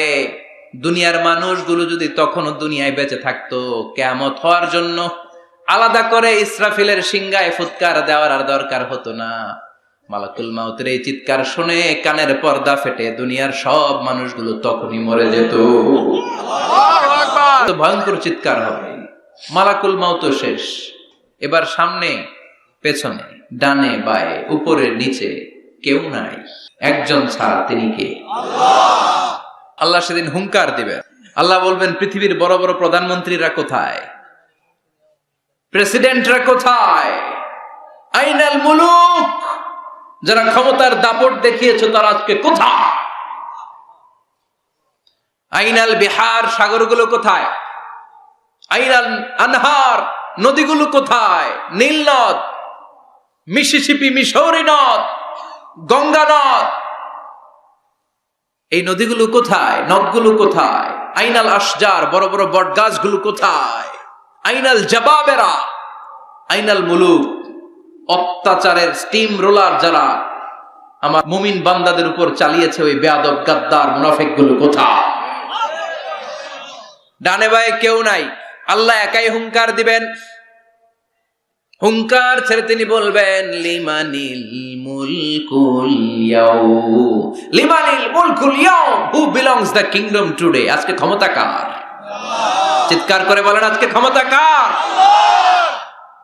আল্লাহ নিজেই উত্তরে দিবেন লিমানিল মুলকুল ইয়াউমা লিল্লাহিল ওয়াহিদিল কাহ্হার, আজকে ক্ষমতার মালিক মহাবিশ্বের কেউ নয়, ক্ষমতার মালিক হলেন একজন, তিনি কে? কেউ থাকবে না, সব চলে যাবে, একজন ছাড়া, তিনি কে? এজন্য আল্লাহ বললেন আলহাকুমুত তাকাসুরু হাত্তা যুরতুমুল মাকাবির, দুনিয়ার লোভ লালসা তোমাদেরকে মোহাচ্ছন্ন করে রেখেছে, এই মোহ কোনোদিন তোমাদের কাটবে না। হাত্তা যুরতুমুল মাকাবির, যতদিন না কবরে ঢুকবা। চিল্লায় বলেন ঠিক কিনা? এজন্য বিশ্বনবী বলতেন কবর হলো জাহান্নামের প্রথম স্টেশন, কবর হলো আখিরাতের প্রথম স্টেশন। কবরের এই স্টেশনে যদি মাফ পাওয়া যায়, সামনে যতগুলো স্টেশন পার হতে হবে সবগুলারে সহজ করে দিবে কে? আর কবরের স্টেশনে যদি গন্ডগোল লাগে, সামনে আরো গন্ডগোল আছে না নাই? বেশি না কম? এজন্য বিশ্বনবী বলতেন আল কবর ইম্মা রাউদাতুম মিন রিয়াদিল জান্নাহ আও হুফরাতুম মিন হুফারিন নার। কবর হয়তো কারো জন্য জান্নাতের বাগান, কিংবা কারো জন্য জাহান্নামের গর্ত। আমরা আল্লাহর কাছে দোয়া করি, আল্লাহ আমাদের সকলের কবর গুলোরে জান্নাতের বাগান বানিয়ে দাও। এজন্য বিশ্বনবী সব সময় দোয়া করতেন, আল্লাহুম্মা ইন্না নাউযু বিকা মিন আযাবিল কবর। ও আল্লাহ, কবরের আযাব থেকে তুমি আমাদের বাঁচাও। পড়ে না আমিন।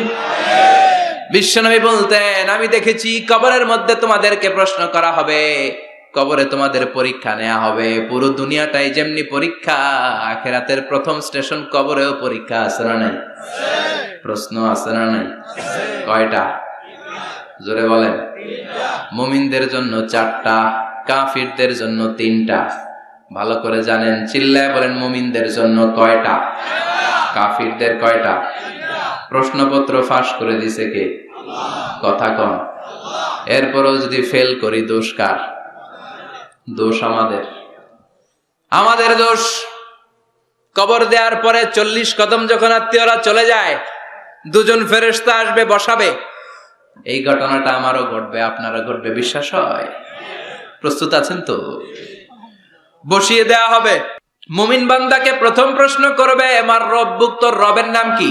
মুমিন বান্দা বলিষ্ঠ কণ্ঠে বলে দিবে, আল্লাহ আমারে রব, এই রবি আমার সব। পড়েন, আল্লাহ আমারে রব, এই রবি আমার সব। দমে দমে তনু মনে তারি অনুভব।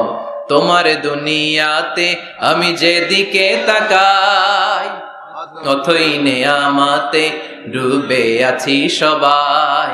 পাখ পাখালির গানে শুনি তাসবিহ কলরব, তাসবিহ কলরব। আল্লাহ আমার রব, এই রবি আমার সব। পড়েন আমিন। আমরা যেন আল্লাহ বলিষ্ঠ কণ্ঠে বলতে পারি, আল্লাহ আমার রব, তুমি কবুল করো। পড়েন আমিন। প্রথম প্রশ্ন খালাস। দ্বিতীয় প্রশ্ন, আমা দীনুক, তোর দিনের নাম কি, ধর্মের নাম কি? চিৎকার দিয়ে আমরা বলবো আমাদের ধর্মের নাম। তৃতীয় প্রশ্ন করা হবে, মান হাযার রাজুল, দেখো তো এই লোকটারে চিনো কিনা, এই লোকটারে চিনা চিনা লাগে কিনা। আমরা বলবো চিনি, মানি এই লোকের জন্য আমরা দুনিয়াতে সব করতে রাজি ছিলাম। এই লোকের জন্য আমরা দেহের প্রাণ ঢালা উচ্ছ্বাস ছিল আমাদের হৃদয়ে। আমাদের দেহের রক্তটুকু বিলিয়ে দিতে আমরা পৃথিবীর বুকে কোনটা বোধ করি নাই। চিল্লায় বলেন ঠিক কিনা? এই নবী আমাদের পেয়ারা নবী, চাঁদের চেয়েও সুন্দর তুমি নবী আমার কামলিওয়ালা। চাঁদের চেয়ে সুন্দর তুমি নবী আমার কামলিওয়ালা। দু জাহানের বাদশাহ তুমি প্যারা নবী সাল্লাল্লাহু আলা। দু জাহানের বাদশাহ তুমি প্যারা নবী সাল্লাল্লাহু আলা। চাঁদের চেয়ে সুন্দর তুমি নবী আমার কামলিওয়ালা। পড়েন আল্লাহু আকবার, আল্লাহু আকবার। আমরা বলবো এটা আমাদের কামলিওয়ালা নবী। এই নবীর অনুসরণ আমরা করেছি, এই নবীর কথা আমরা দুনিয়ায় মেনেছি। তার মানে প্রথম প্রশ্নেও পাস, দ্বিতীয় প্রশ্নেও পাস, তৃতীয় প্রশ্নেও পাস। এবার মুমিনদের জন্য এক্সট্রা একটা কোশ্চেন আছে না নাই? 4 নাম্বার প্রশ্নটাও জেনে রাখেন, কবরে কাজে লাগবে। তখন জিজ্ঞেস করা হবে, ওয়ামা ইলমুক, ওয়ামা ইলমুক, what is the source of your knowledge, what is the source of your answer. এই যে 3টা প্রশ্নের উত্তর দিতে পারলা বাঘের বাচ্চার মতো, তথ্যসূত্র কি, হোয়াট ইজ দ্য রেফারেন্স, করতে শিখছো, কোত্থেকে শিখেছেন বলে আসতে হবে। আমরা বলবো আমরা কোরআন থেকে শিখেছি, হাদিস থেকে শিখেছি, মাহফিল গুলোতে জেনেছি, বয়ানগুলো থেকে শিখেছি। পড়েন সুবহানাল্লাহ। চারটা প্রশ্নের উত্তর যখন আপনি দিয়ে দিবেন, ফেরেশতারা বলবে আহলান ওয়া সাহলান, কংগ্রাচুলেশন। কি বলবে? আহলান ওয়া সাহলান মানে কংগ্রাচুলেশন, খুশ আমদেদ, খুশ আমদেদ, খুশ আমদেদ। ওয়ায়ুফসাহু লাহু কবরুহু ৭০ যিরান, কবরটারে ৭০ হাত লম্বা করে দেয়া হবে। ওয়ায়ুফতাহু লাহু বাবুন ইলাল জান্নাহ, জান্নাতের দিকে একটা দরজা সেট করে দেয়া হবে। ওই জায়গা দিয়ে, দরজা দিয়ে জান্নাতের এয়ার কন্ডিশনের ঘরগুলো থেকে ঠান্ডা হিমেল বাতাস আর সুগন্ধ এসে কবরটারে আমোদ করে দিবে। সুবহানাল্লাহ। ওয়ায়ুলবাসু মিন লিবাসিল জান্নাহ, জান্নাতের চমৎকার একটা পোশাক পরিয়ে দেয়া হবে। সুবহানাল্লাহ। আর বলা হবে নাম কানাউমিল আরুস, বাসর রাতে বর যেমনি কনেকে নিয়ে আনন্দের ঘুম দেয়, তুমিও একটা ঘুম দাও। সুবহানাল্লাহ পড়েন। নাম কানাউমিল আরুস, বাসর রাতে বর যেমনি কনেকে নিয়ে ঘুমায়, ঘুমাও। মধুর একটা ঘুম আপনার সেদিন হবে। ইসরাফিলের সিঙ্গার আওয়াজ ওই হুইসেল বাজার আগ পর্যন্ত ওই ঘুম কেউ আপনার ভাঙাতে পারবে না। আল্লাহ কবরের চারটা প্রশ্ন, এগুলোর সঠিক উত্তর দিয়ে জান্নাতের পোশাক পরে আমরাও যেন ঘুমিয়ে থাকতে পারি, তৌফিক দাও। আর জোরে পড়ে না আমিন। এবার নাস্তিকদের পালা, বামপন্থীদের পালা, রামপন্থীদের পালা, ইসলাম বিরোধীদের পালা, কোরআন বিরোধীদের পালা, নবী বিরোধীদের পালা। ওদের সামনে দুজন ফেরেশতা আসবে, আসওয়াদান আজরাকান, আসওয়াদান আজরাকান, নীলাভ চোখ, কালো গাত্র বর্ণের। নীলাভ চোখ, চোখগুলো নীল, গায়ের কালার হবে কালো। তাহলে কি ভয়ঙ্কর চেহারা হবে ফেরেশতা দুজনের। এসে বলবে ওঠ, বস। মার রব্বুক, তোর রবের নাম কি? কয় জানি না। কি কয়? জানি না। লা আদ্রি, আমি জানি না। আমি অমুক নেতার পিছনে পিছনে ঘুরতাম, খালি এটা মনে আছে। আমি মাও সেতুংকে নেতা মানতাম, আমি কার্ল মার্কসকে নেতা মানতাম, আমি নেতা খেতাদের পিছনে ঘুরতাম। রব কি, ইসলাম কি, দিন কি, কিচ্ছু আমি জানি না। মাফ চাই, জানি না। দ্বিতীয় প্রশ্ন, ওমা দিন, উত্তর ধর্মের নাম কি? কয় আমার কোনো ধর্ম নাই, আমার কোনো ধর্ম নাই, আমি হলাম নাস্তিক। আমি কি? কথা বলেন, আমি কি? আমি এক প্যাকেটের বিরিয়ানির সন্ধান পাইলে শাহবাগের প্রজন্ম চত্বরে যায় ডান্স দিতাম। এরকম টাকায় তাছাড়া নাই। ওমা দিন, উত্তর ধর্ম কি? কয় জানি না, মাফসাই, আমি কিচ্ছু জানি না, ধর্ম টর্ম নাই আমার, আমি নাস্তিক। ফেরেশতারা বলবে ও তুমি নাস্তিক, দাঁড়াও, আর একটা বাকি প্রশ্ন, এরপরে খেলা শুরু। ঠিক কিনা? তিন নাম্বার প্রশ্ন, ওমান হাযার রাজুল, এই লোকটাকে চিনো কিনা দেখো। নাস্তিক বলবে না চিনি না, তবে নাম শুনেছি, ওনার বিরুদ্ধে আমি ব্লগে লিখতাম। এরকম ব্লগার আছে না নাই? ওনার পারিবারিক জীবন নিয়ে আমি মানুষের মধ্যে সন্দেহ উস্কে দিতাম। ওনার পুত পবিত্র চরিত্রের ব্যাপারে আমি দুনিয়ার বুকে মন্দ কথা বলতাম। ওনারে আমি গালি দিতাম, আমি ছিলাম ওনার বিরুদ্ধ শক্তি, ওনার পক্ষের কোন শক্তি আমি ছিলাম না, আমি সব সময় ওনার বিপক্ষে ছিলাম। ফেরেশতারা বলবে হায় হায়, তুই তো 00, 100তে কত পাইছে? কথা কর। লা দারাইতা ওয়ালা তালাইতা, কিছুই পারলি না, তুই তো পোড়া কপাল। ফায়ুতরাকু মিন মাতারিক মিন হাদিদ, লোহার একটা হাতুড়ি থাকবে, এক হাতুড়ির বাড়িতে মাথাটা ছিন্ন বিচ্ছিন্ন হয়ে যাবে, দেহটা জমিনের মধ্যে ঢুকে যাবে। তার চিৎকারে ওই কবরস্থানটা থার থার করে কাঁপবে, কিন্তু কেউ শুনবে না। মানুষ আর জিন ছাড়া সবাই শুনবে। এজন্য মাঝে মাঝে কবরস্থানে দেখবেন গরু বেঁধে রাখলে রশি টুসি ছিঁড়া গরু দেয় দৌড়, আছে না নাই? এক একটা আঘাত এসে ছিন্ন বিচ্ছিন্ন হয়ে যাবে। ইউকালু লিল আরদি, জমিনকে বলা হবে ইলতাইমি, চাপ দাও, প্রেসার মারো। ফাতাখতালিফা আদলাউহু, দেহের এই পাজরগুলো, ডান দিকের পাজর বাম দিকে যাবে, বাম দিকের পাজর ডান দিকে আসবে, পুরো দেহটা পাউডার হয়ে যাবে। তার এক একটা চিৎকারে পুরো কবরস্থান থারথার করে কাঁপবে। হাত্তা সা, আর এই খেলা চলতে থাকবে ইসরাফিলের সিংহা পর্যন্ত। মুমিনের ঘুম চলতে থাকবে ইসরাফিলের, আর ওর সাথে ফেরেশতাদের খেলা আছে না নাই? এটার নাম ফাইনাল খেলা। কি খেলা? কথা বলেন, আরো জোরে বলেন। এজন্য আল্লাহ বললেন কবরে তোমার যেতেই হবে। আলহাকুমুত তাকাসুরু হাত্তা যুরতুমুল মাকাবির, কবরে তোমাকে যাওয়াই লাগবে। কবরের শাস্তি তোমার পেতেই হবে, কবরের পরীক্ষার সম্মুখীন তোমাকে হতেই হবে। জোরে বলেন ঠিক কিনা? এজন্য মাঝে মাঝে কবরস্থানে যাওয়ার দরকার আছে না নাই?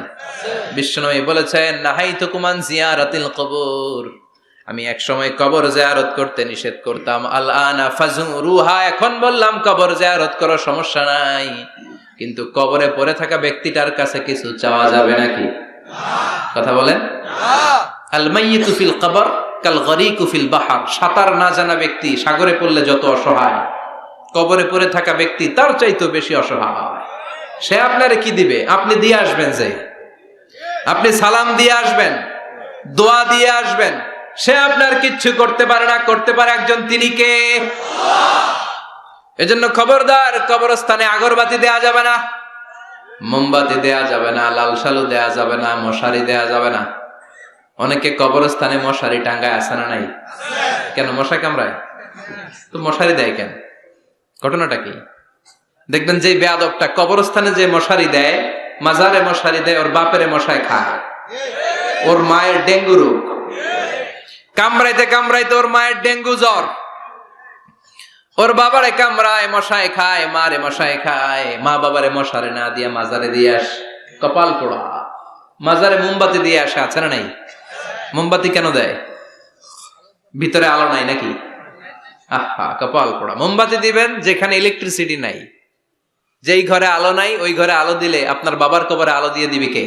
আল্লাহ। আর মাজারে যায় মোমবাতি দেয়, ছাগল দেয়, গরু দেয়, মানত করে, আছে না নাই? মানত করতে হবে একজনের নামে, ইন্নী নাযারতু লিররহমানি সাওমা, আল্লাহ ছাড়া কারো নামে মানত করা চলবে না। এজন্য খবরদার, কবর জিয়ারত করবে। এজন্য কবরে গেলে মনটা নরম করে দেয় কে? আল্লাহ।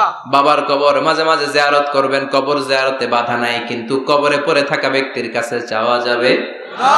চাবেন কার কাছে? আল্লাহ। বিশ্বনবীর কবরের সামনে যে যদি কিছু চান, সৌদি আরবের পুলিশ পিটায়া মসজিদ থেকে বের করে দিবে। বিশ্বনবীর কবরের সামনে হাত পাতলে হাতে বাড়ি মারে, আছে না নাই? দেখছেন না? বলে অ্যাবাউট টার্ন, পিছনে ঘুরেন, কেবলা তো ওইদিকে, কেবলার মালিক আল্লাহর কাছে চাও। দিতে পারে তো একজন। এজন্য খবরদার, কবরে যে কিছু চাওয়া যায় না। কবরে জিয়ারত করবেন, যে সালাম দিবেন, কি দিবেন? আসসালামু আলাইকুম আহলা দিয়ার মিনাল মুমিনিন ওয়াল মুসলিমিন ওয়া ইন্না ইনশাআল্লাহু বিকুম লাহিকুন আনতুম লানা সালাফ ওয়া নাহনু লাকুম তাবা ইয়ারহামুল্লাহ আল মুস্তাকদিমিনা মিন্না ওয়াল মুস্তাখিরিন নাসআলুল্লাহ লানা ওয়া লাকুমুল আফিয়া। বিশ্বনবী কবর দেখলে এই লম্বা দোয়াটা পড়তেন, চিল্লায় পড়েন সুবহানাল্লাহ। এর মানে হলো কবরবাসীরা সালাম, আল্লাহ আপনাদের উপর রহমত করুক, আপনারা নিচে আমি উপরে, তার মানে এই না আমি একদিন আসবো না। সবার গন্তব্য একটা, দ্য সেম ডেস্টিনেশন।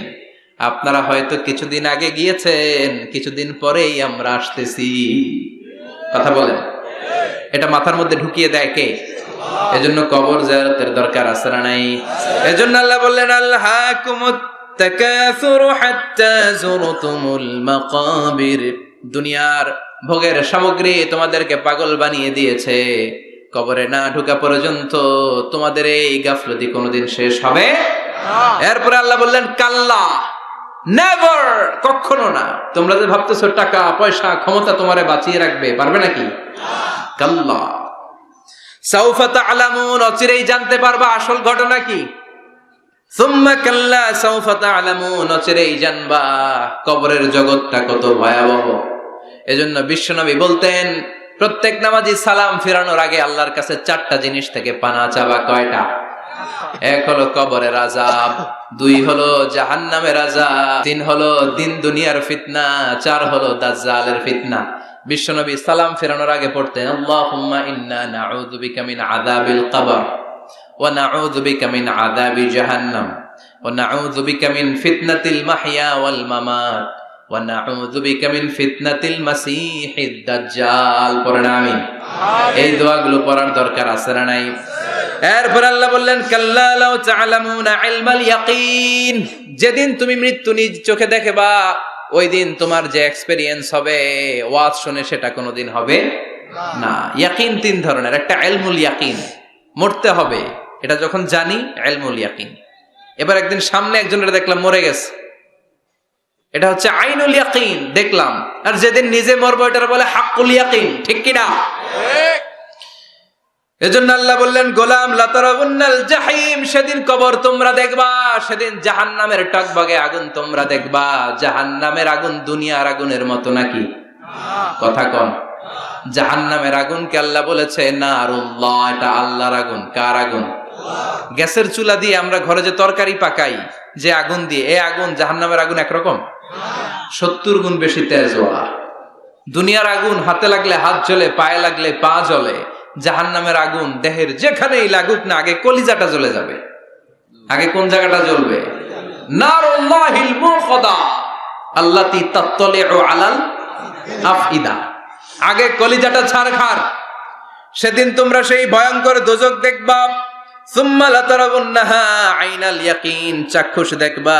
সুম্মা লাতুসআলুন্না ইয়াওমা ইযিন আনিন নাঈম, সেদিন আল্লাহর দেয়া সবগুলো নেয়ামতের ব্যাপারে তোমাদের জিজ্ঞেস করবে কে? লাতুসআলুন্না ইয়াওমা ইযিন আনিন নাঈম। বিশ্বনবী একদিন রাতের বেলা ক্ষুধার্ত, প্রচন্ড ক্ষুধা। ক্ষুধার চোটে ঘর থেকে বের হয়ে দেখে আবু বকরও বাইরে, ওমরও বাইরে। ঘটনা কি? হোয়াট এ কোইন্সিডেন্ট, কেমনে মিলে গেল? বিশ্বনবী বললেন আবু বকর বাইরে কেন? কয় নবী ক্ষুধা। ওমর তুমি তো এই টাইমে বাইরে থাকো না, বাইরে কেন? কয় ঘরে খাওয়ান নাই। বিশ্বনবীর পেটেও খাবার নাই। বিশ্বনবী বললেন চলো এক আনসারী সাহাবীর বাড়িতে যাই। যে দেখেন সাহাবী বাড়িতে নাই, ফ্যামিলির লোকদের জন্য কুয়া থেকে পানি আনতে গেছে। পানি এনে দেখে বিশ্বনবী আর আবু বকর ওমর দাঁড়ানো। সাহাবী বলে ও নবী, গভীর রাতে আপনি আমার বাড়িতে এসেছেন, আমার চেয়ে সৌভাগ্যবান এই মুহূর্তে পৃথিবীতে কেউ নাই। ও নবী কি মেহমানদারি করব? বিশ্বনবী বললেন যা আছে তাই নিয়ে আসো। সাহাবা খেজুর বাগান থেকে খেজুরের ডাল ভেঙে আনলেন। ওই ডালের মধ্যে বিশ্বনবী কত প্রামাণ্য বর্ণনা দিচ্ছেন। বিশ্বনবী বললেন খেজুরের ডালে আছে কিছু কাঁচা খেজুর, কিছু পাকা খেজুর। আমরা তিনজন মিলে টানাটানি করে খেতে লাগলাম, ক্ষুধায় অস্থির। আমাদের সামনে ছাগল জবাই করা হলো, আগুনে ঝলসে গোশতগুলো দেয়া হলো, তিনজন মিলে ভাগ করে খেলাম। বললাম আবু বকর এতক্ষণ ক্ষুধার্ত ছিলা, ক্ষুধা দিছিল কে? এখন তোমার পেটে ক্ষুধা আছে নাকি? কয় নাই। এই নেয়ামত তোমার দিল কে? সুম্মা লাতুসআলুন্না ইয়াওমা ইযিন আনিন নাঈম। বিশ্বনবী বললেন ও আবু বকর এই যে নেয়ামত এই মাত্র খেলা, এই নেয়ামতের ব্যাপারেও তোমারে জিজ্ঞেস করবে কে? তাইলে প্রতিটি নেয়ামতের ব্যাপারে ইন দ্য ডে অফ জাজমেন্টে প্রশ্ন আছে না নাই? নেয়ামত আল্লাহ আমাদেরকে কম কম দিছে, তাই না? কথা কন, কথা কন। ঠিক যেই মুহূর্তে আমরা এখন সুস্থ, অসুস্থ হয়ে হসপিটালে পড়ে আছে না নাই? মৃত্যুর সাথে কঠিন পরিস্থিতিতে পড়ে আছে, এরকম আছে না নাই? এজন্য আল্লাহ বললেন ওয়া ইন তাউদ্দু নি'মাতাল্লাহি লা তুহসুহা, এত নেয়ামত দিয়েছি গুণে শেষ করা যাবে না। কিয়ামতের দিন এই নেয়ামতগুলোর ব্যাপারে পাই টু পাই আমাদের কাছে হিসাব চাইবে কে? আল্লাহ। কথা কোন? পাঁচটা বিষয়ের হিসাব চাইবে। নাম্বার 1 আন হায়াতিহি ফিমা আফনা, তোমার জীবনটাকে তুমি কোন কাজে লাগিয়েছো? এটা হচ্ছে কমন কোশ্চেন। কবরের প্রশ্ন আমাদের 4টা, আর কিয়ামতের ময়দানে কয়টা? কথা কোন? নাম্বার 1 জীবন দিয়েছে, জীবন কোন কাজে লাগিয়েছো? নাম্বার 2 জীবনে যে যৌবন আছে, যৌবনটারে কোন কাজে লাগিয়েছো? ঠিক কি না? যৌবনের ইবাদত আল্লাহর কাছে বড় প্রিয়। যুবক যারা নামাজ পড়ে, বুড়ো হলে নামাজ পড়তে না পারলেও আমল নামায় নামাজের সওয়াব দিবে কে? আল্লাহ। সুবহানাল্লাহ কইবেন না? পেনশন স্কিম, এটা কি বলে?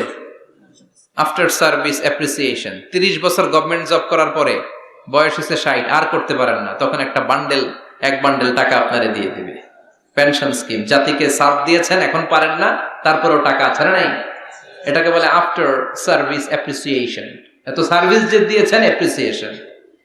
এজন্য যুবক যারা এখন নামাজ পড়ো, ইসলামের পক্ষে থাকো, বুড়ো বয়সে কোমরে ব্যথার কারণে নামাজ পড়তে না পারলেও পেনশনের মতো আমল নামায় সওয়াব দিবে কি? আবার 7 শ্রেণীর ব্যক্তিকে কিয়ামতের ময়দানে রব্বুল আলামিন আরশের নিচে ছায়া দিবেন। ওই 7 শ্রেণীর মধ্যে যুবক শ্রেণী একটা আছে, যে যুবক তার যৌবনে আল্লাহর ইবাদত করেছে। পড়েন সুবহানাল্লাহ। যৌবনটা আল্লাহর ইবাদতে কাটিয়েছে, তার জন্য স্পেশাল আল্লাহর আরশের নিচে ছায়া আছে না নাই? এই 7 শ্রেণীর মধ্যে 2 শ্রেণীর যুবক, একটা হচ্ছে যে যুবক বয়সে ইবাদত করেছে, আরেকটা হচ্ছে যে যুবক কোন মেয়ের সাথে পাপ কাজের অফার পেয়েও বলেছে ইন্নী আখাফুল্লাহ, নিশ্চয় আমি ভয় পাই একজনকে, তিনি কে? চিল্লায় বলেন কে? যাদের হৃদয়ে আছে আল্লাহর ভয়, তারা কবু পথ ভুলে যায় না। আল্লাহর প্রেম ছাড়া এই দুনিয়ায় কারো কাছে কোনো কিছু চায় না। রাতের আধারে যারা সেজদাতে রয়, দু চোখের শ্রুতে নদী যেন বয়, ছলনার হাছানি যতই ডাকুক পেছনে ফিরেও সে তাকায় না। যাদের হৃদয়ে আছে আল্লাহর ভয়, তারা কবু পথ ভুলে যায় না। ঠিক কিনা? আল্লাহর ভয় অন্তরে থাকার দরকার আছে না নাই? এজন্য এই 5টা প্রশ্নের উত্তর না দিয়ে কোন বনি আদম কিয়ামতের দিন পা নাড়াতে পারবে? আল্লাহ আমরা যেন প্রশ্নগুলোর উত্তর সঠিকভাবে দিতে পারি, তুমি তৌফিক দাও। এজন্য দুনিয়ার মোহে পড়ে থাকা যাবে না, কবরের চিন্তা থাকার দরকার আছে না নাই? কবর নিয়ে ভাবতে হবে। কবর is a reminder for every মুসলিম। এই কবর গ্রেভিয়ার্ড, কবরস্থানগুলো আমাদের জন্য রিমাইন্ডার। প্রতিদিন অ্যানাউন্স হয় অমুক এলাকার অমুক ভাই আমাদের মধ্যে দুনিয়ায় নাই, তারপরও আমাদের টনক নড়ে না। ঠিক কিনা? এজন্য আল্লাহ বলেছেন আলহাকুমুত তাকাসুর, তোদের টনক নড়বে না হাত্তা যুরতুমুল মাকাবির, যতদিন না তোমরা কবরের ভেতরে না ঢুকবে। আমরা যেন কবরের প্রশ্নের জন্য প্রস্তুতি নিতে পারি, কবরের জন্য প্রিপেয়ার্ড থাকতে পারি। আল্লাহ তুমি তৌফিক দাও। আরো জোরে পড়েন আমিন। আখিরাতের প্রশ্নগুলো যেন আমরা সুন্দর করে উত্তর করে জান্নাতের অধিকারী হতে পারি। আল্লাহ তুমি তৌফিক দাও। আরো জোরে পড়েন আমিন। যতগুলো কথা বললাম কোরআন সুন্নাহর আলোকে বলেছি, বানিয়ে কিছু বলি নাই। তারপরেও আমার মনের অজান্তে কোনো মিস ইনফরমেশন যদি আমার মুখ ফসকে বেরিয়ে যায়, সেগুলো যেন আল্লাহ তাআলা আমাদের স্মৃতিপট থেকে মুছে দেয়। আমরা পড়ি আমিন। সত্য, সুন্দর, কল্যাণকর, হকের পক্ষে যা বলেছি তার সবটুকু প্রথমে আল্লাহ তাআলা আমাকে এবং আপনাদের সবাইকে আমলের তৌফিক দান করুক। আমরা পড়ি আমিন। শীতকালে রাত 12টা তো মানে অর্ধেক রাত শেষ। এত রাত পর্যন্ত আপনারা বসেছিলেন। আল্লাহ আজকের এই মাহফিলটা তুমি আমাদের নাজাতের ওসিলা বানাও। যা শুনলাম যেন আমল করতে পারি, তৌফিক দাও। সুবহানাকাল্লাহুম্মা বিহামদিকা আশহাদু আল্লা ইলাহা ইল্লা আনতা আস্তাগফিরুকা ওয়া আতুবু ইলাইক। ইয়া রাব্বি লাকাল হামদু কামা ইয়ানবাগি লিজালালি ওয়াজহিকা ওয়া আযীমি সুলতানিক। লাকাল হামদু বিল ঈমান, লাকাল হামদু বিল ইসলাম, লাকাল হামদু বিল কুরআন। আল্লাহুম্মা লাকাল হামদু কুল্লুহু ওয়া লাকাশ শুকরু কুল্লুহু وإليك يرجع الأمر كله علانيته وسره فأهل أنت أن تحمد وأهل أنت أن تعبد وأنت على كل شيء قدير. لك الحمد حتى ترضى ولك الحمد إذا رضيت ولك الحمد بعد الرضا. لك الحمد حمد الحامدين حمد الشاكرين حمد الذاكرين حمدا يوافي نعمه ويدافع نقمه ويكافئ مزيده. لك الحمد كما ينبغي لجلال وجهك وعظيم سلطانك. اللهم اهدنا فيمن هديت وعافنا فيمن عافيت وتولنا فيمن توليت وبارك لنا فيما أعطيت وقنا واصرف عنا برحمتك شر ما قضيت إنك تقضي بالحق ولا يقضى عليك. اللهم لا تدع لنا ذنبا في مقامنا هذا إلا غفرته ولا دينا إلا قضيته ولا مريضا إلا شفيته ولا مجاهدا في سبيلك إلا نصرته ولا حاجة من حوائج الدنيا إلا وفيتها يا الله.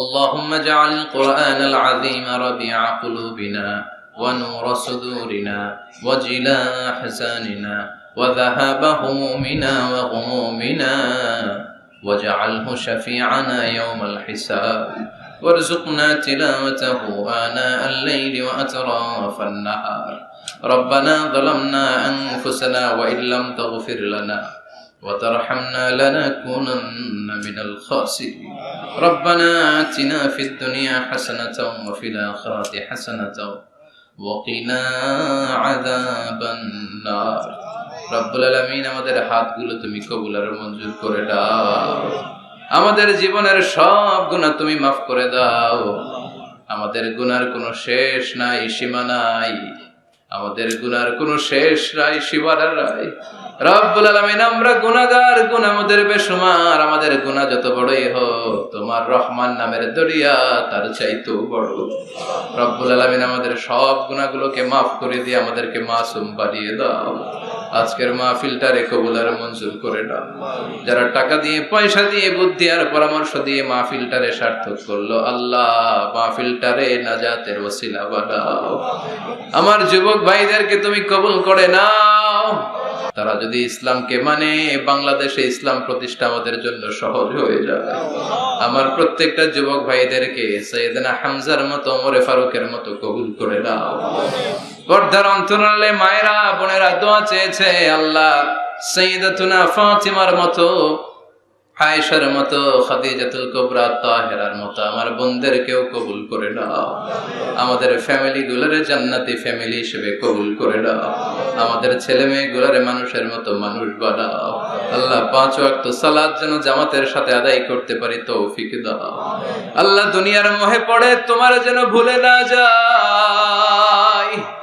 কবরের প্রস্তুতি যেন নিতে পারি কবরের ভয় যেন আমাদের অন্তরে থাকে তুমি তৌফিক দাও রব্বুল আলামিন ফাজিল মাদ্রাসা কামিল পর্যন্ত উত্তীর্ণ হওয়ার জন্য যা যা করা দরকার ব্যবস্থা করে দাও এই মাদ্রাসার শিক্ষক মণ্ডলীকে কবুল করে নাও গভর্নিং বডিতে যারা আছে কবুল করে নাও ছাত্র ছাত্রীদেরকে যুগ শ্রেষ্ঠ আলেম বানিয়ে দাও রব্বুল আলামিন আমাদের আব্বা আম্মা যাদের বেঁচে আছে হায়াতে তাইয়্যিবা দান করে দাও আমাদের যত মৃত আত্মীয় স্বজন কবরের বাসিন্দা কবরগুলোরে জান্নাত বানিয়ে দাও রব্বুল আলামিন যারা ব্যবসা করে ব্যবসায়ে বরকত দিয়ে দাও চাকরি করে চাকরিতে বরকত দিয়ে দাও যাদের কাঁধে ঋণের বোঝা ঋণ হালকা করে দাও রব্বুল আলামিন আমার ভাইদের মনের সব নেক মাকাসেদ পূরণ করে দাও বাংলাদেশের উপর তুমি তোমার খাস রহমত বরকত নাজিল করে দাও নেয়ামত দিয়ে তুমি আমাদের জীবনটারে ধন্য করেছো রে মাওলা তোমার নেয়ামতের শুকরিয়া কোন ভাষায় আমরা করব এই সুন্দর ভাষা তোমাদের জানা নাই